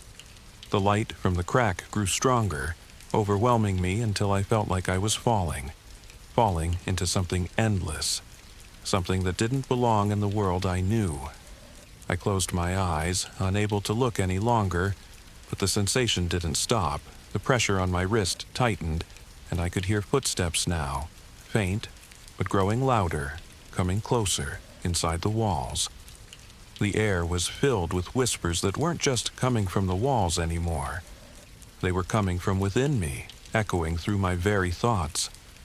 I was suffocating. I was being consumed. The coldness around me increased, and then, in the darkness, I heard the words again, but this time they were louder, clearer. "You opened the door." I could feel something dragging me toward the crack, but I was too weak to resist. I wanted to escape, but I couldn't move. My entire body was numb, my senses dulled, my mind clouded by the voices, the shadows, the figures in the walls. The darkness felt like a suffocating weight, pressing in on me from all sides. I opened my eyes again, and what I saw made my heart stop. The room was different. The walls were no longer just bare wood and paint. They were covered in images, faces, thousands of them, all staring at me. Their eyes were hollow, their mouths gaping open in silent screams. They were inside the walls, watching me, waiting. And then I saw something I couldn't explain. A figure, standing in the center of the room. It was shrouded in shadow, but its shape was clear enough. A person. Or something that had once been a person. Their eyes burned with an unnatural light, and their mouth twisted into a grin that wasn't human. They reached out a hand, their fingers elongated, blackened, like something unnatural. "Welcome," they said, their voice deep and resonant, like it was coming from the very walls. "We've been waiting for you." I wanted to scream, to run, but I couldn't. I was paralyzed, trapped in a world where the lines between reality and nightmare had blurred. The walls seemed to breathe with every passing second, the figures behind them pressing closer. And then I heard it again, the whisper, but this time it wasn't from the walls. It was from inside my head, a voice that sounded far too familiar. "You'll never leave. You've opened the door." The figure stepped closer, its shadowy form shifting as though it was never quite solid. I couldn't move, couldn't speak. I was trapped in this room, in this nightmare with no way out. The walls seemed to pulse, to breathe, and the faces behind them pressed closer, their hollow eyes never leaving me. It was as if the room itself had come alive, its very foundation wanting to swallow me whole. The figure's eyes, those unnatural, glowing eyes, locked onto mine. I could feel their weight pulling at me, digging deep into my soul. The air around me grew colder, and the whispers grew louder, now a cacophony of voices. Thousands of voices, all speaking at once. "You should never have entered," the figure said, its voice a low growl. "But now that you have, you're ours. You will never leave." My heart raced, my chest tight with fear. I wanted to scream, to run, but my body refused to obey. The darkness around me thickened, suffocating, until I couldn't even breathe. The figure reached out, its fingers elongated, twisted, like something inhuman, and touched my arm. The moment its fingers made contact with my skin, a jolt of icy cold shot through me. I gasped, my vision blurring as the world around me spun. The room seemed to collapse in on itself, folding like paper, folding around me until I couldn't tell where the walls ended and where the darkness began. And then, just as quickly as it all started, everything stopped. The whispers fell silent. The coldness disappeared. The figure vanished. I was standing in the center of the room, my hands trembling, my mind reeling. The walls were still, too still. The faces were gone. The room was silent, almost too silent. I couldn't tell if it had all been real, or if it had been some strange dream, some hallucination brought on by fear. But I knew, deep down, that it hadn't been a dream. I looked around the room. The crack in the wall where the tendrils had emerged was gone, sealed up, as if it had never been there. The air was warm again, but the feeling of wrongness lingered in the back of my mind.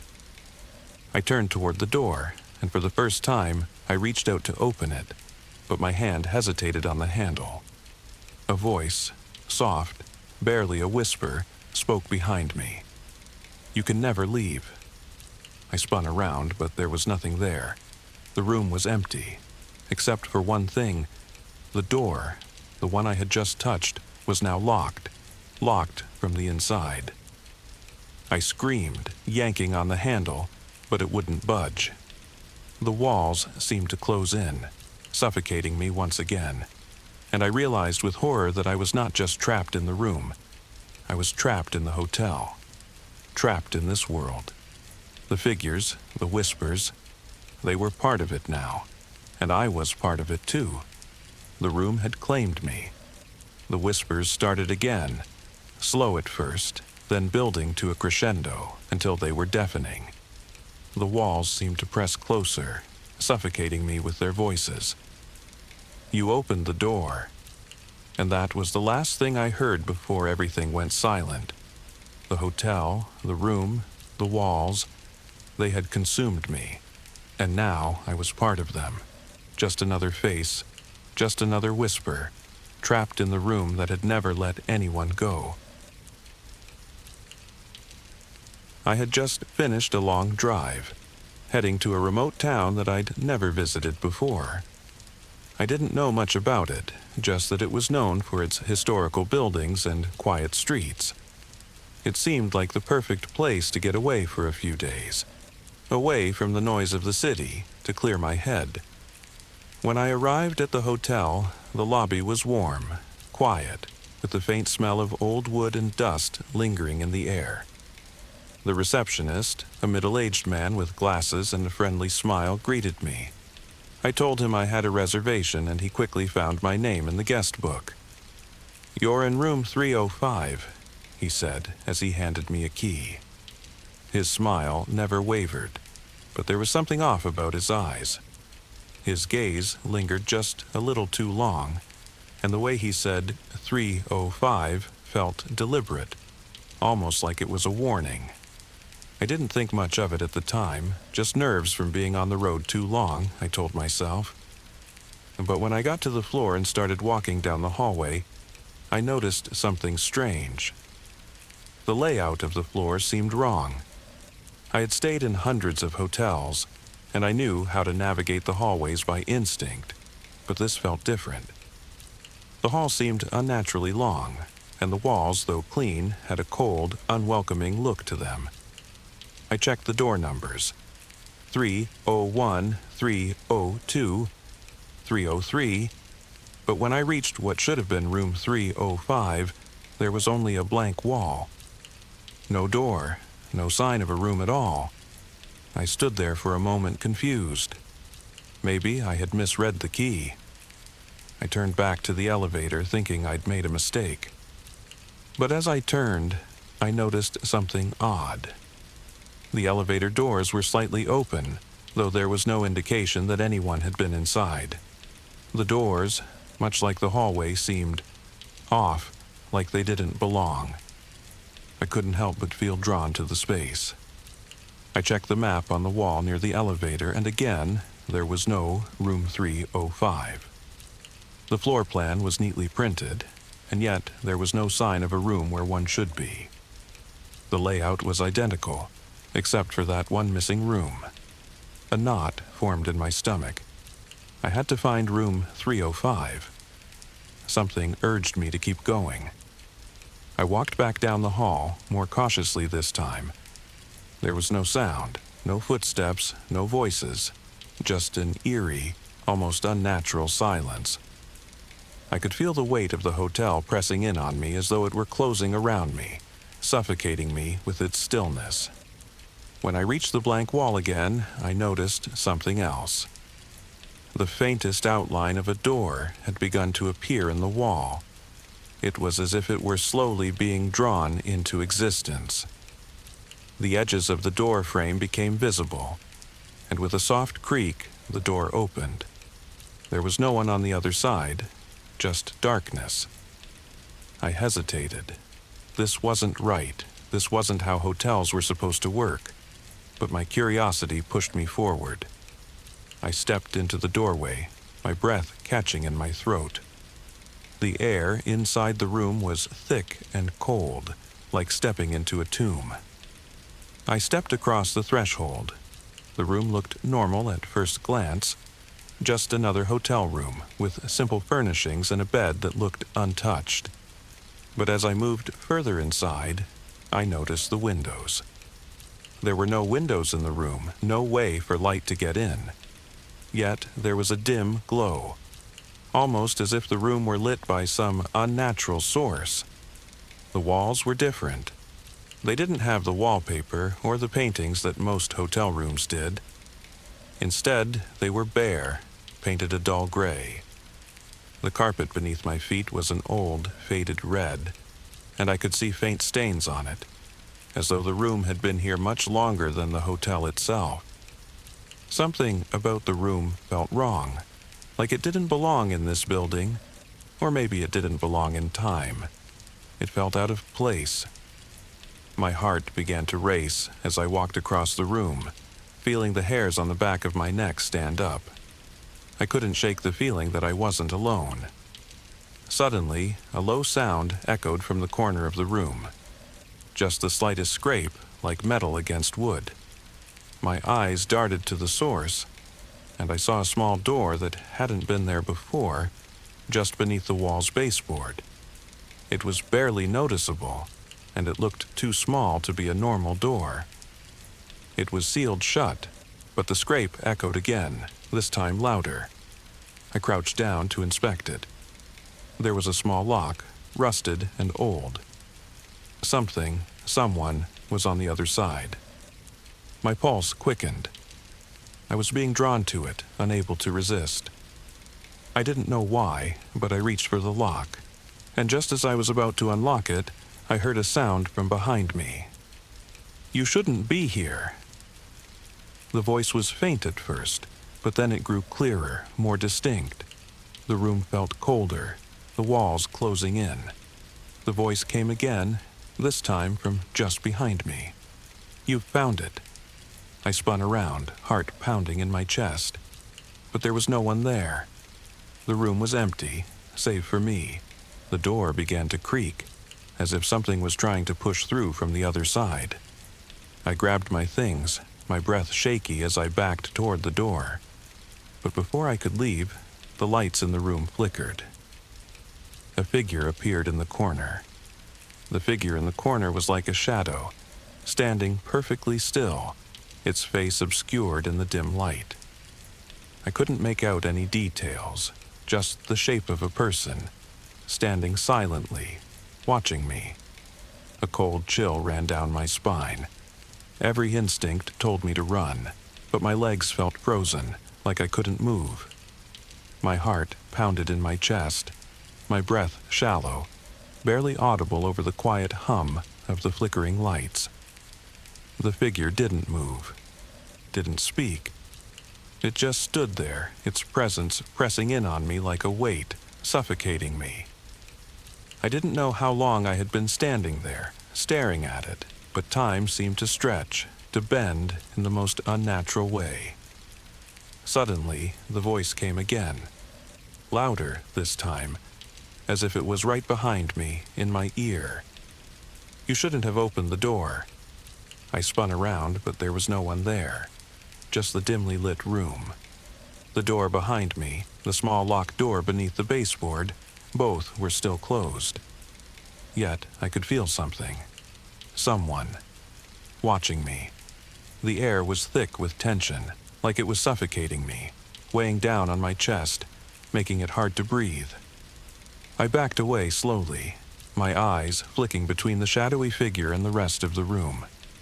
But every time I looked away, the feeling grew stronger. It was following me. I couldn't shake the sensation that something unseen was moving just outside my vision, lurking in the corners, waiting. I had to get out. I turned toward the door, but before I could reach for the handle, I heard the faint sound again, scraping, like nails against wood. My gaze snapped toward the small door beneath the baseboard. It was moving. The lock, rusted and worn, was shaking, as if something inside was trying to escape. I took a step back, my mind racing. The room was changing. It was alive, pulling me deeper into its grasp, and I didn't know how much longer I could hold on.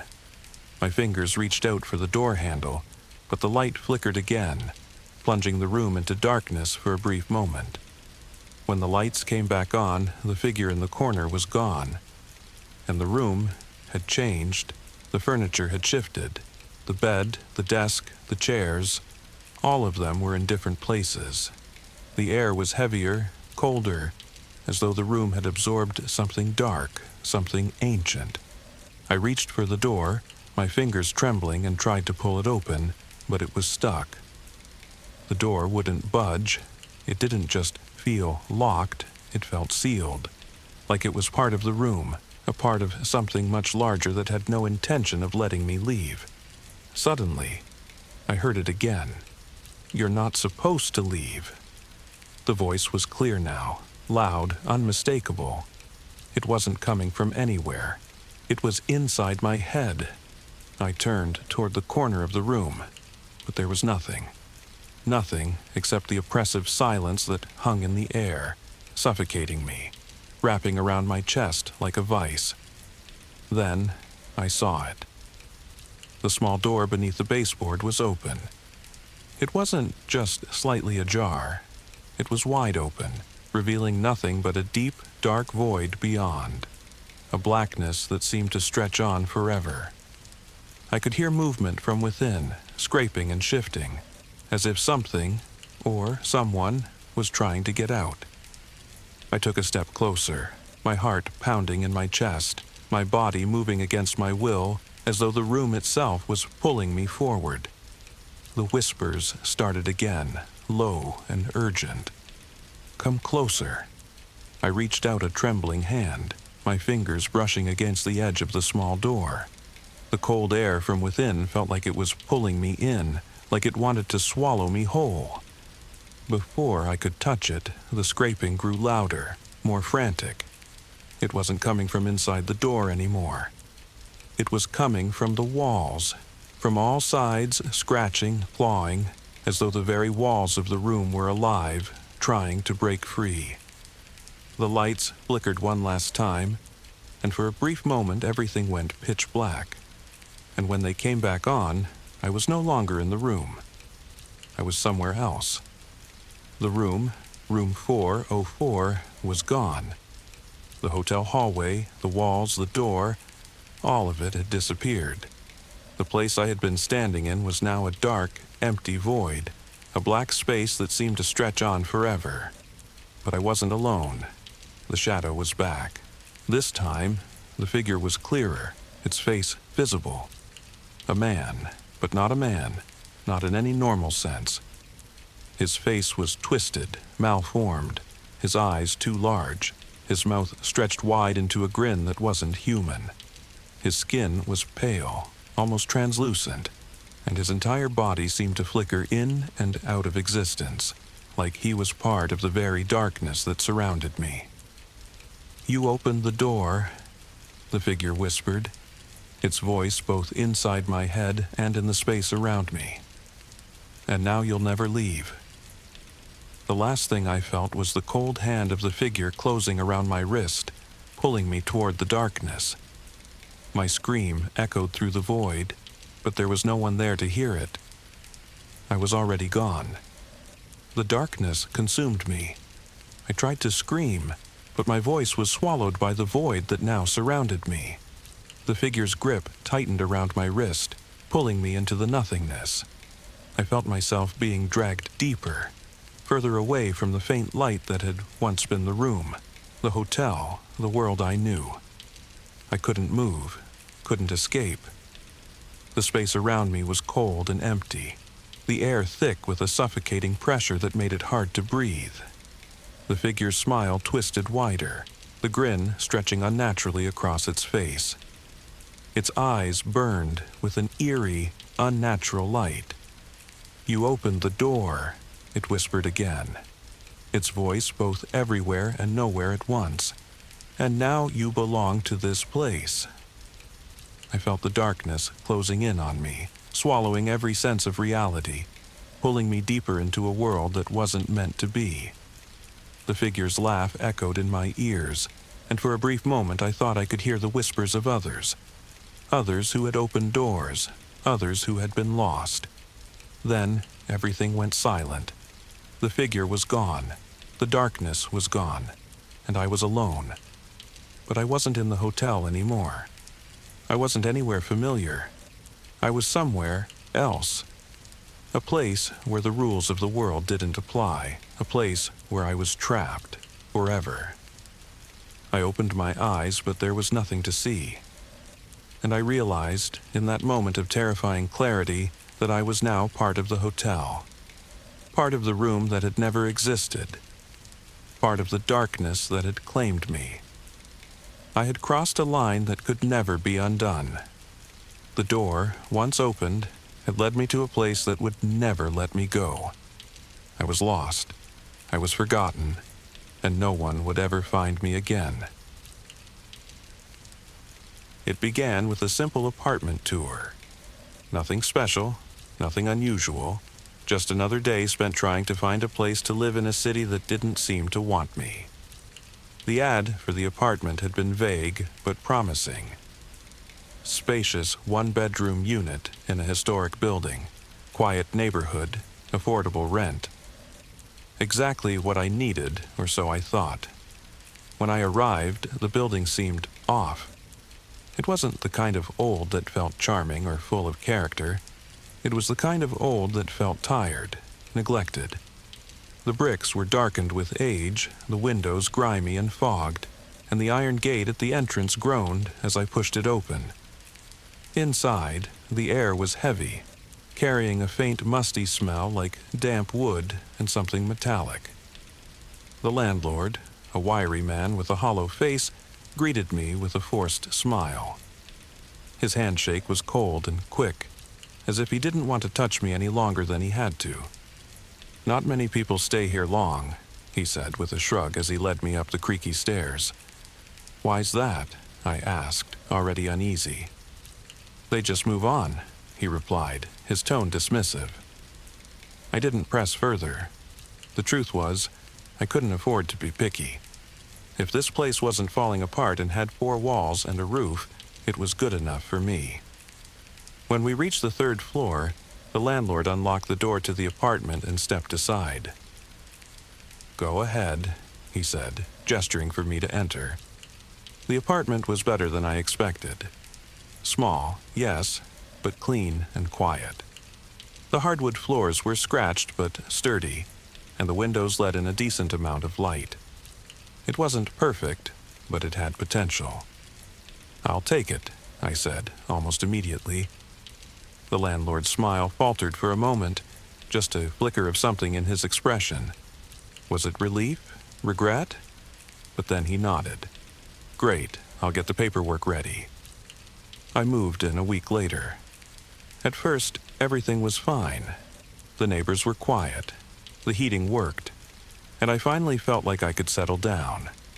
But then, the noises started. At first, I thought it was just the building. Old places creak and groan, and I'd already noticed how thin the walls were. But these noises weren't like anything I'd heard before. Late at night, when the rest of the building was silent, I'd hear faint whispers. They didn't sound like conversations, just fragments of words, as if someone was speaking in hushed tones behind a closed door. "Can't stay. Don't open it. Watching." I tried to ignore it, telling myself it was nothing. But the noises didn't stop. If anything, they got worse. I'd hear soft tapping on the walls, faint footsteps in the hallway, even the sound of a door creaking open somewhere nearby. One night, I decided to investigate. I stepped out into the hallway, flashlight in hand, and listened. The air was colder out there, and the musty smell was stronger, like something old and rotting. I followed the sounds down the hallway, my heart pounding with every step. The whispers grew louder, more urgent, but I couldn't make out what they were saying. They seemed to be coming from the end of the hall, where the light flickered weakly above a door I hadn't noticed before. It wasn't marked, and it didn't look like any of the other doors in the building. The wood was darker, almost black, and the doorknob was tarnished and cold to the touch. I hesitated. My instincts screamed at me to turn around, to go back to my apartment and lock the door. But something about that door called to me, pulling me closer. As I reached for the knob, the whispers stopped. The silence was deafening, pressing against me like a weight. I could hear my own breathing, shallow and shaky as I slowly turned the knob. The door opened with a groan, revealing a narrow staircase descending into darkness. A cold draft wafted up, carrying with it a smell so foul I gagged. "Don't!" a voice whispered, clear and sharp. But when I turned, the hallway was empty.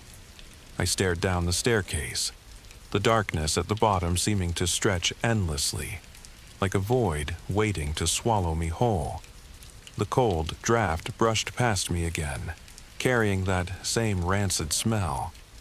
My flashlight barely pierced the shadows, revealing only the first few steps, but something about the air down there felt alive.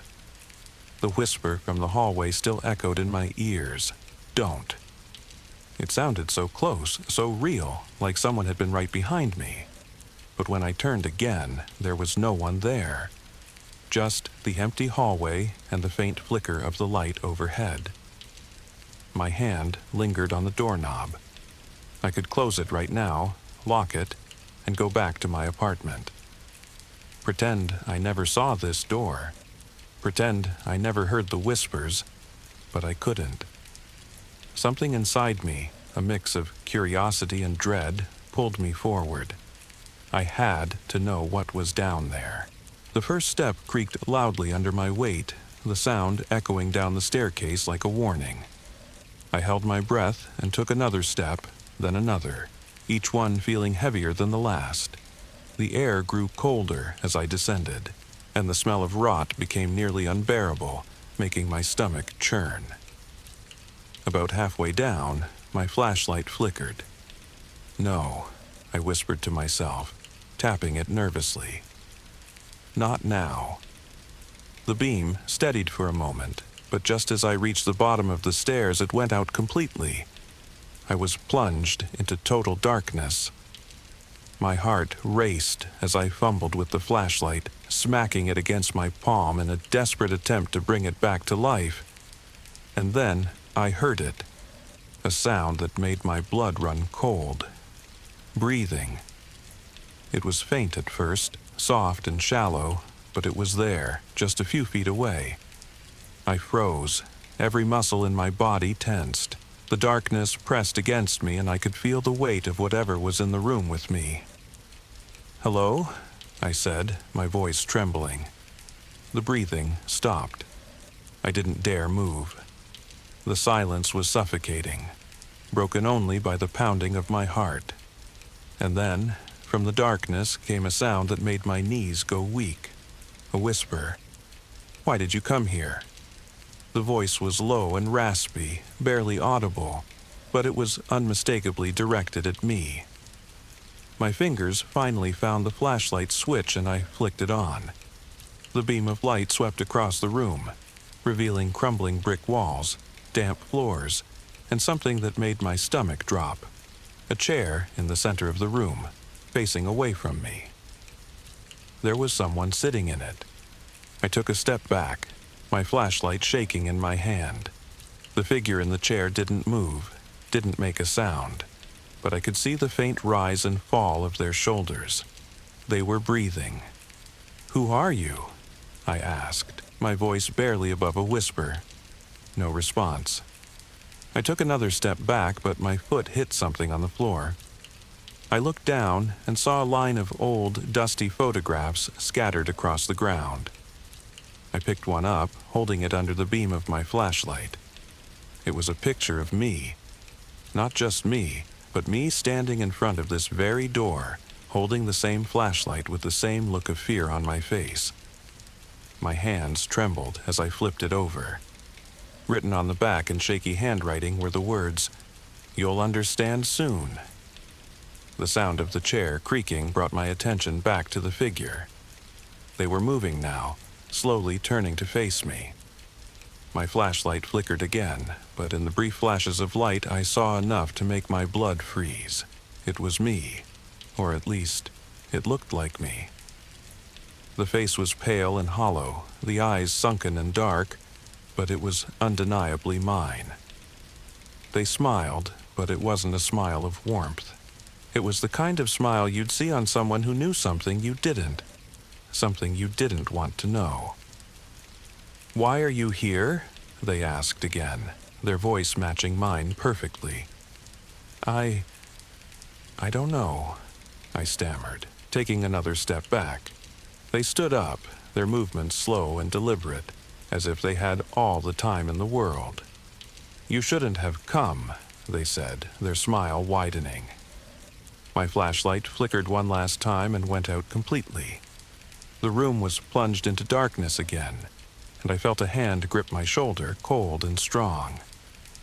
"You can't leave now," the voice whispered in my ear, though I couldn't tell if it was theirs or mine. I don't remember how I got out. One moment I was in that room, and the next I was back in the hallway, the door slamming shut behind me. My hands were trembling, my chest heaving as I gasped for air. But something wasn't right. The hallway looked different. The wallpaper was darker, the floorboards older, warped and splintered. The light overhead no longer flickered, it was out completely. And then I noticed the whispers. They weren't faint anymore. They were louder, clearer, coming from every direction. "You can't escape. You're one of us now. Why did you open the door?" I stumbled back toward my apartment, fumbling with the key in my pocket. When I finally got the door open, I slammed it shut behind me and locked it. But the whispers didn't stop. They were in the walls, the floors, the very air around me. I collapsed onto the couch, my hands shaking as I tried to catch my breath. My flashlight was still in my hand, the beam weak and sputtering. And that's when I saw it. The photographs. They were scattered across my coffee table, each one showing me in that basement, standing in front of the chair. But in the last photo, the chair was empty. The whispers grew louder, overlapping into a deafening roar, and I realized with a sinking feeling that I hadn't escaped. I never left the basement. I sat frozen on the couch, staring at the photographs. My mind raced, trying to make sense of what I was seeing. The last photo, the one with the empty chair, felt like a warning, but I didn't understand it. Not yet. The whispers in the walls grew louder, more insistent, pressing against me like 1,000 voices screaming all at once. And then, as suddenly as they started, they stopped.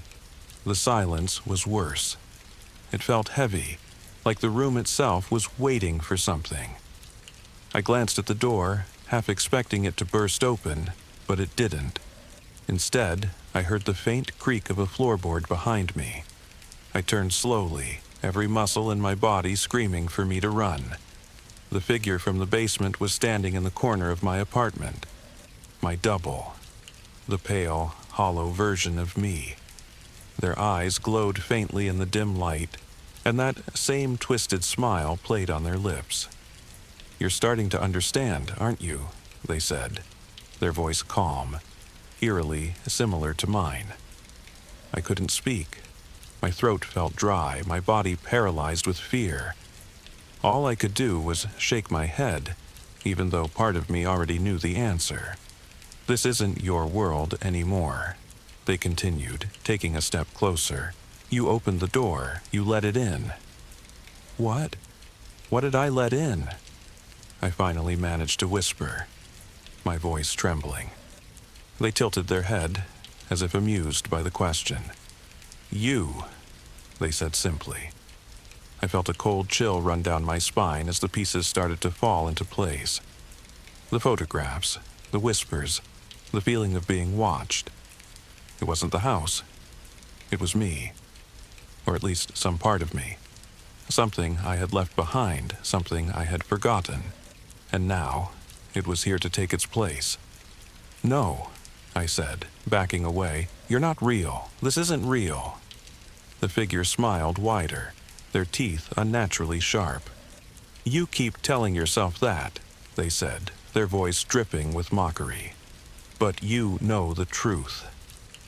They lunged toward me, faster than I could react.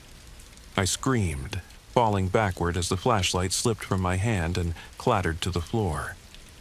The room plunged into darkness, and I felt their cold hands wrap around my throat. "You can't escape," they whispered, their breath icy against my skin. "This is where you belong." My vision blurred, the edges of the room fading into nothingness. The whispers returned, louder and more overwhelming than ever, drowning out my thoughts. I felt myself slipping away, the world around me collapsing into shadows. And then, everything went still. I woke up on the floor of my apartment. The air was quiet, the room bathed in the pale light of dawn. For a moment, I thought it had all been a nightmare. But then I saw the photographs, neatly arranged on the coffee table. And in the last one, the chair wasn't empty anymore. It was me. Sitting in the chair, staring back at the camera with hollow eyes, and that same twisted smile. The whispers have been quiet since that night, but I know they're not gone. I can feel them, just beneath the surface, waiting. Sometimes when I look in the mirror, I don't recognize the face staring back at me. It feels like someone else. I haven't gone back to the basement. I haven't even tried to find the door. But deep down, I know it doesn't matter, because the door isn't just in that building anymore. It's in me. The day I moved into the house, I had no idea what I was walking into. It was an old, Victorian-style home on the outskirts of town, its red brick exterior weathered by time. The house had been empty for years, abandoned, though no one could tell me exactly why. The price had been too good to resist, and I'd convinced myself it was just an overlooked gem waiting to be brought back to life. The first couple of days were uneventful. The house creaked and groaned like any old structure, and the smell of damp wood clung to the air. I spent my time cleaning, unpacking, and trying to make the place feel like home. There were little things I noticed, though, things that didn't quite add up. A faint outline of something on the walls, as if pictures had once hung there and been hastily removed. Stains on the floorboards that didn't match the natural wear of the wood. And then there was the attic. The attic door was a small square panel in the ceiling of the upstairs hallway, its edges warped and cracked with age. A metal cord dangled from it, swaying gently, as if it had been recently tugged. The real estate agent had mentioned that the attic was mostly empty, which I had taken as code for filled with junk. I had no reason to go up there yet, so I ignored it. Or, at least, I tried to. Every time I passed under it, I felt the faintest pull, like an invisible thread tugging at my thoughts. It was on the third night that things began to change.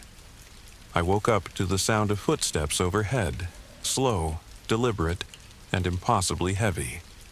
At first, I thought it was the house settling, but as I lay there, holding my breath, I realized the sound wasn't random. It had a rhythm, a pattern, as if someone was pacing back and forth. I tried to convince myself it was my imagination. I had been tired from unpacking, and old houses always made noise, didn't they? But as the footsteps continued, growing louder, I couldn't ignore them anymore. I sat up in bed, my heart pounding. The sound stopped the moment I moved, plunging the house into an oppressive silence. For a moment, I considered going back to sleep, but something about the silence felt wrong. I grabbed the flashlight from my nightstand and crept out into the hallway. The attic cord swayed gently, though there was no draft. My stomach tightened as I stared at it, the air around me growing colder. It felt like the house was holding its breath. I reached up and pulled the cord. The ladder unfolded with a groan, its metal rungs covered in dust. I hesitated, the flashlight trembling in my hand. The attic was pitch black, the kind of darkness that seemed to absorb the light. I took a deep breath and climbed the ladder, each step sending shivers up my spine. When my head cleared the opening, I froze. The attic was empty, almost. The beam of my flashlight landed on a single object in the center of the room, a large, ornate mirror. The mirror was unlike anything I'd ever seen. Its frame was made of dark, polished wood, carved with intricate patterns that seemed to twist and writhe in the dim light. The glass was perfectly clean, with no dust or smudges, as if someone had polished it just moments before. I stepped into the attic, the floorboards creaking beneath my weight. The air was thick, heavy, and the musty smell I'd expected was absent. Instead, there was a faint metallic tang, like the scent of rusted iron. As I approached the mirror, my reflection stared back at me, pale and wide-eyed. But something was wrong. My movements didn't match. When I tilted my head to the left, my reflection tilted to the right. When I stepped closer, it seemed to retreat. A chill ran down my spine, and I stopped in my tracks. "Hello?" I whispered, my voice barely audible. For a moment, there was nothing but silence. Then, the mirror fogged up, as if someone had breathed on it from the other side. I stepped back, my pulse racing. Words began to form in the condensation, written by an unseen hand. "Help me." The flashlight slipped from my hand and clattered to the floor, the beam flickering. I scrambled to pick it up, my breath coming in shallow gasps. When I looked back at the mirror, the words were gone, but the glass had changed. It no longer reflected the attic. Instead, it showed a different room, an empty bedroom with peeling wallpaper and a single broken chair. "Help me," the whisper came again, soft and desperate. I stumbled back, nearly tripping over the ladder. The mirror seemed to pulse, the carvings on its frame writhing like snakes. My hands shook as I gripped the flashlight, its beam darting wildly across the attic. I needed to get out, but my legs refused to move. The air around me grew colder, and the mirror began to glow faintly, its surface rippling like water. And then, something stepped out. The figure that emerged from the mirror was shrouded in darkness, its shape indistinct and shifting, like smoke curling through the air. My heart hammered against my ribs as I stumbled back, my flashlight shaking in my hand. The beam of light passed right through the figure, as though it weren't entirely solid. And yet I could feel its presence, heavy and oppressive, pressing against my chest like a physical weight. It didn't speak, but I could feel its gaze, cold and probing, as though it were looking through me rather than at me. Then, without warning, it moved, fast, too fast. It darted toward me, and I instinctively threw my arms up to shield myself, but when I opened my eyes, the figure was gone. The mirror, though, had changed again. The surface no longer reflected the attic or the strange bedroom I'd seen earlier. Instead, it showed me. But it wasn't my reflection. The figure in the mirror wore my face, my clothes, even mimicked my movements. But there was something off. Subtly at first, then glaringly wrong. Its eyes were empty, hollow pits, and its smile stretched far too wide. It tilted its head, studying me, and then it spoke. "Why did you open the door?" it asked, its voice dripping with malice. My knees buckled, and I gripped the ladder to steady myself. "What are you?" I managed to choke out. It didn't answer. Instead, it raised a hand, my hand, and pointed behind me. Every instinct screamed at me not to turn around, but I couldn't stop myself. Slowly, I looked over my shoulder. The attic was no longer empty. The walls were lined with mirrors now, dozens of them, all identical to the one in the center. And in each one I saw myself, or versions of myself. Some of them were standing still, staring blankly. Others moved, their expressions twisted in ways that didn't match my own.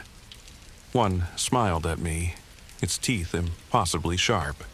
Another pressed its hands against the glass, as if trying to break through. The whispers returned, louder this time, a cacophony of voices overlapping and echoing in the confined space. "Come closer. Let us out. You shouldn't have come here." I spun back toward the original mirror, my breathing ragged. The figure with my face was still there, grinning. "You don't belong here," it said, its voice echoing unnaturally. "But now that you've opened the door, you'll never leave." Before I could respond, the figure reached out, its hand passing through the glass as if the mirror were a pool of water. I scrambled back, my foot catching on the edge of the ladder, and I fell, landing hard on the attic floor. Pain shot through my arm, but I barely noticed. The figure was climbing out of the mirror now, its movements jerky and unnatural. I crawled toward the ladder, panic fueling my every move. Behind me, I heard the mirrors begin to crack, the sound like ice splintering under pressure. The reflections within them distorted and twisted, their faces stretching and warping into grotesque shapes. The whispers grew louder, overlapping into a deafening roar. "You can't run," the figure said, its voice closer now. "You opened the door and you let us in." I reached the ladder and practically threw myself down it, landing in a heap on the hallway floor. My ankle throbbed, but I didn't care. I slammed the attic door shut and scrambled to my feet, bolting toward my bedroom. Behind me, the sounds continued, footsteps, whispers, the creak of the attic ladder descending on its own. Once I was in my room, I locked the door and pressed my back against it, my chest heaving. The house was silent again, but I knew better than to trust it. My mind raced, trying to make sense of what had just happened. The mirror, the reflections, the figure with my face. It was all impossible. And yet, I had seen it. A faint tapping sound broke through my thoughts. It was coming from the bedroom window. I froze, my eyes darting toward the window. The curtains were drawn, but the tapping continued, rhythmic and deliberate, as though someone, or something, was trying to get my attention. My fingers gripped the flashlight like a weapon as I inched closer, my breath catching in my throat. When I pulled the curtain aside, my blood ran cold. The window didn't look out onto the street as it should have. Instead, it showed the attic. The same attic I had just fled from, with its cracked mirrors and twisting reflections. And standing in the center of the room, staring directly at me through the glass, was the figure with my face. It raised a hand and tapped on the window, matching the rhythm I'd heard before. Its hollow eyes bored into mine, and its mouth stretched into that unnatural, predatory smile. "You can't hide," it whispered, though its voice came from within my room rather than outside. "You're already one of us." I stumbled back, the flashlight slipping from my grip and rolling under the bed. The figure in the window tilted its head, watching me. Then, without warning, it stepped forward, and the glass of the window began to ripple, just like the surface of the mirror. I ran. The rest of the night was a blur. I don't remember grabbing my car keys or running out the front door. All I remember is the cold night air hitting my face and the sound of my own panicked breathing as I drove away from the house.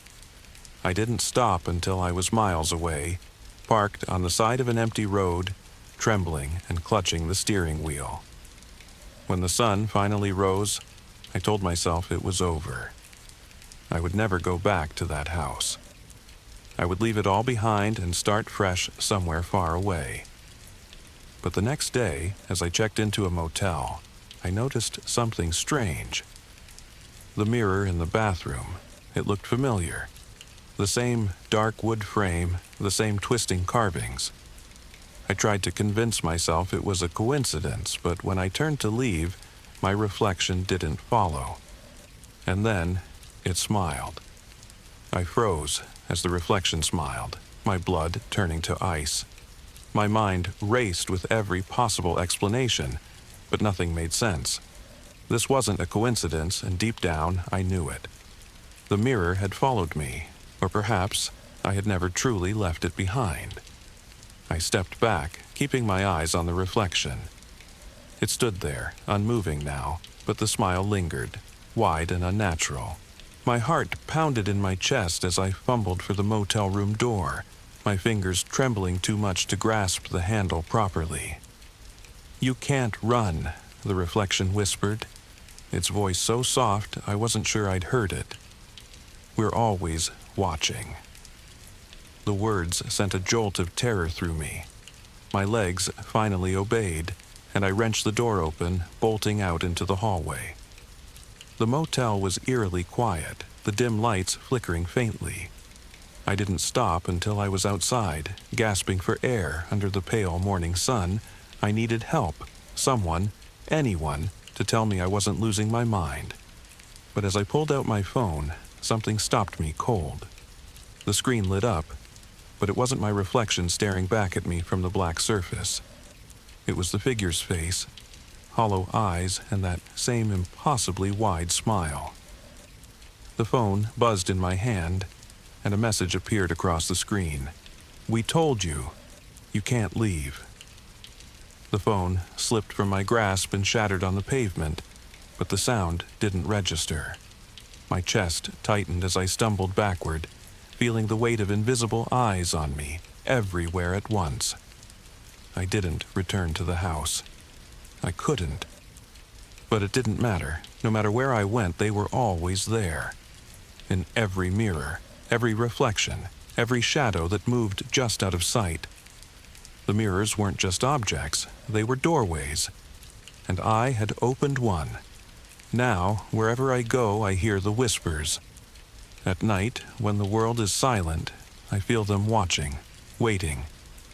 Every time I catch my reflection, I brace myself, knowing it might not move the way it should. I can't escape. They've made sure of that. So, if you ever find yourself drawn to an old house, its attic, or a peculiar mirror, remember my story. Some doors should never be opened. Some reflections are better left unseen. And if you feel like someone is watching you through the glass, don't look too long. Because once you see them, they'll see you too.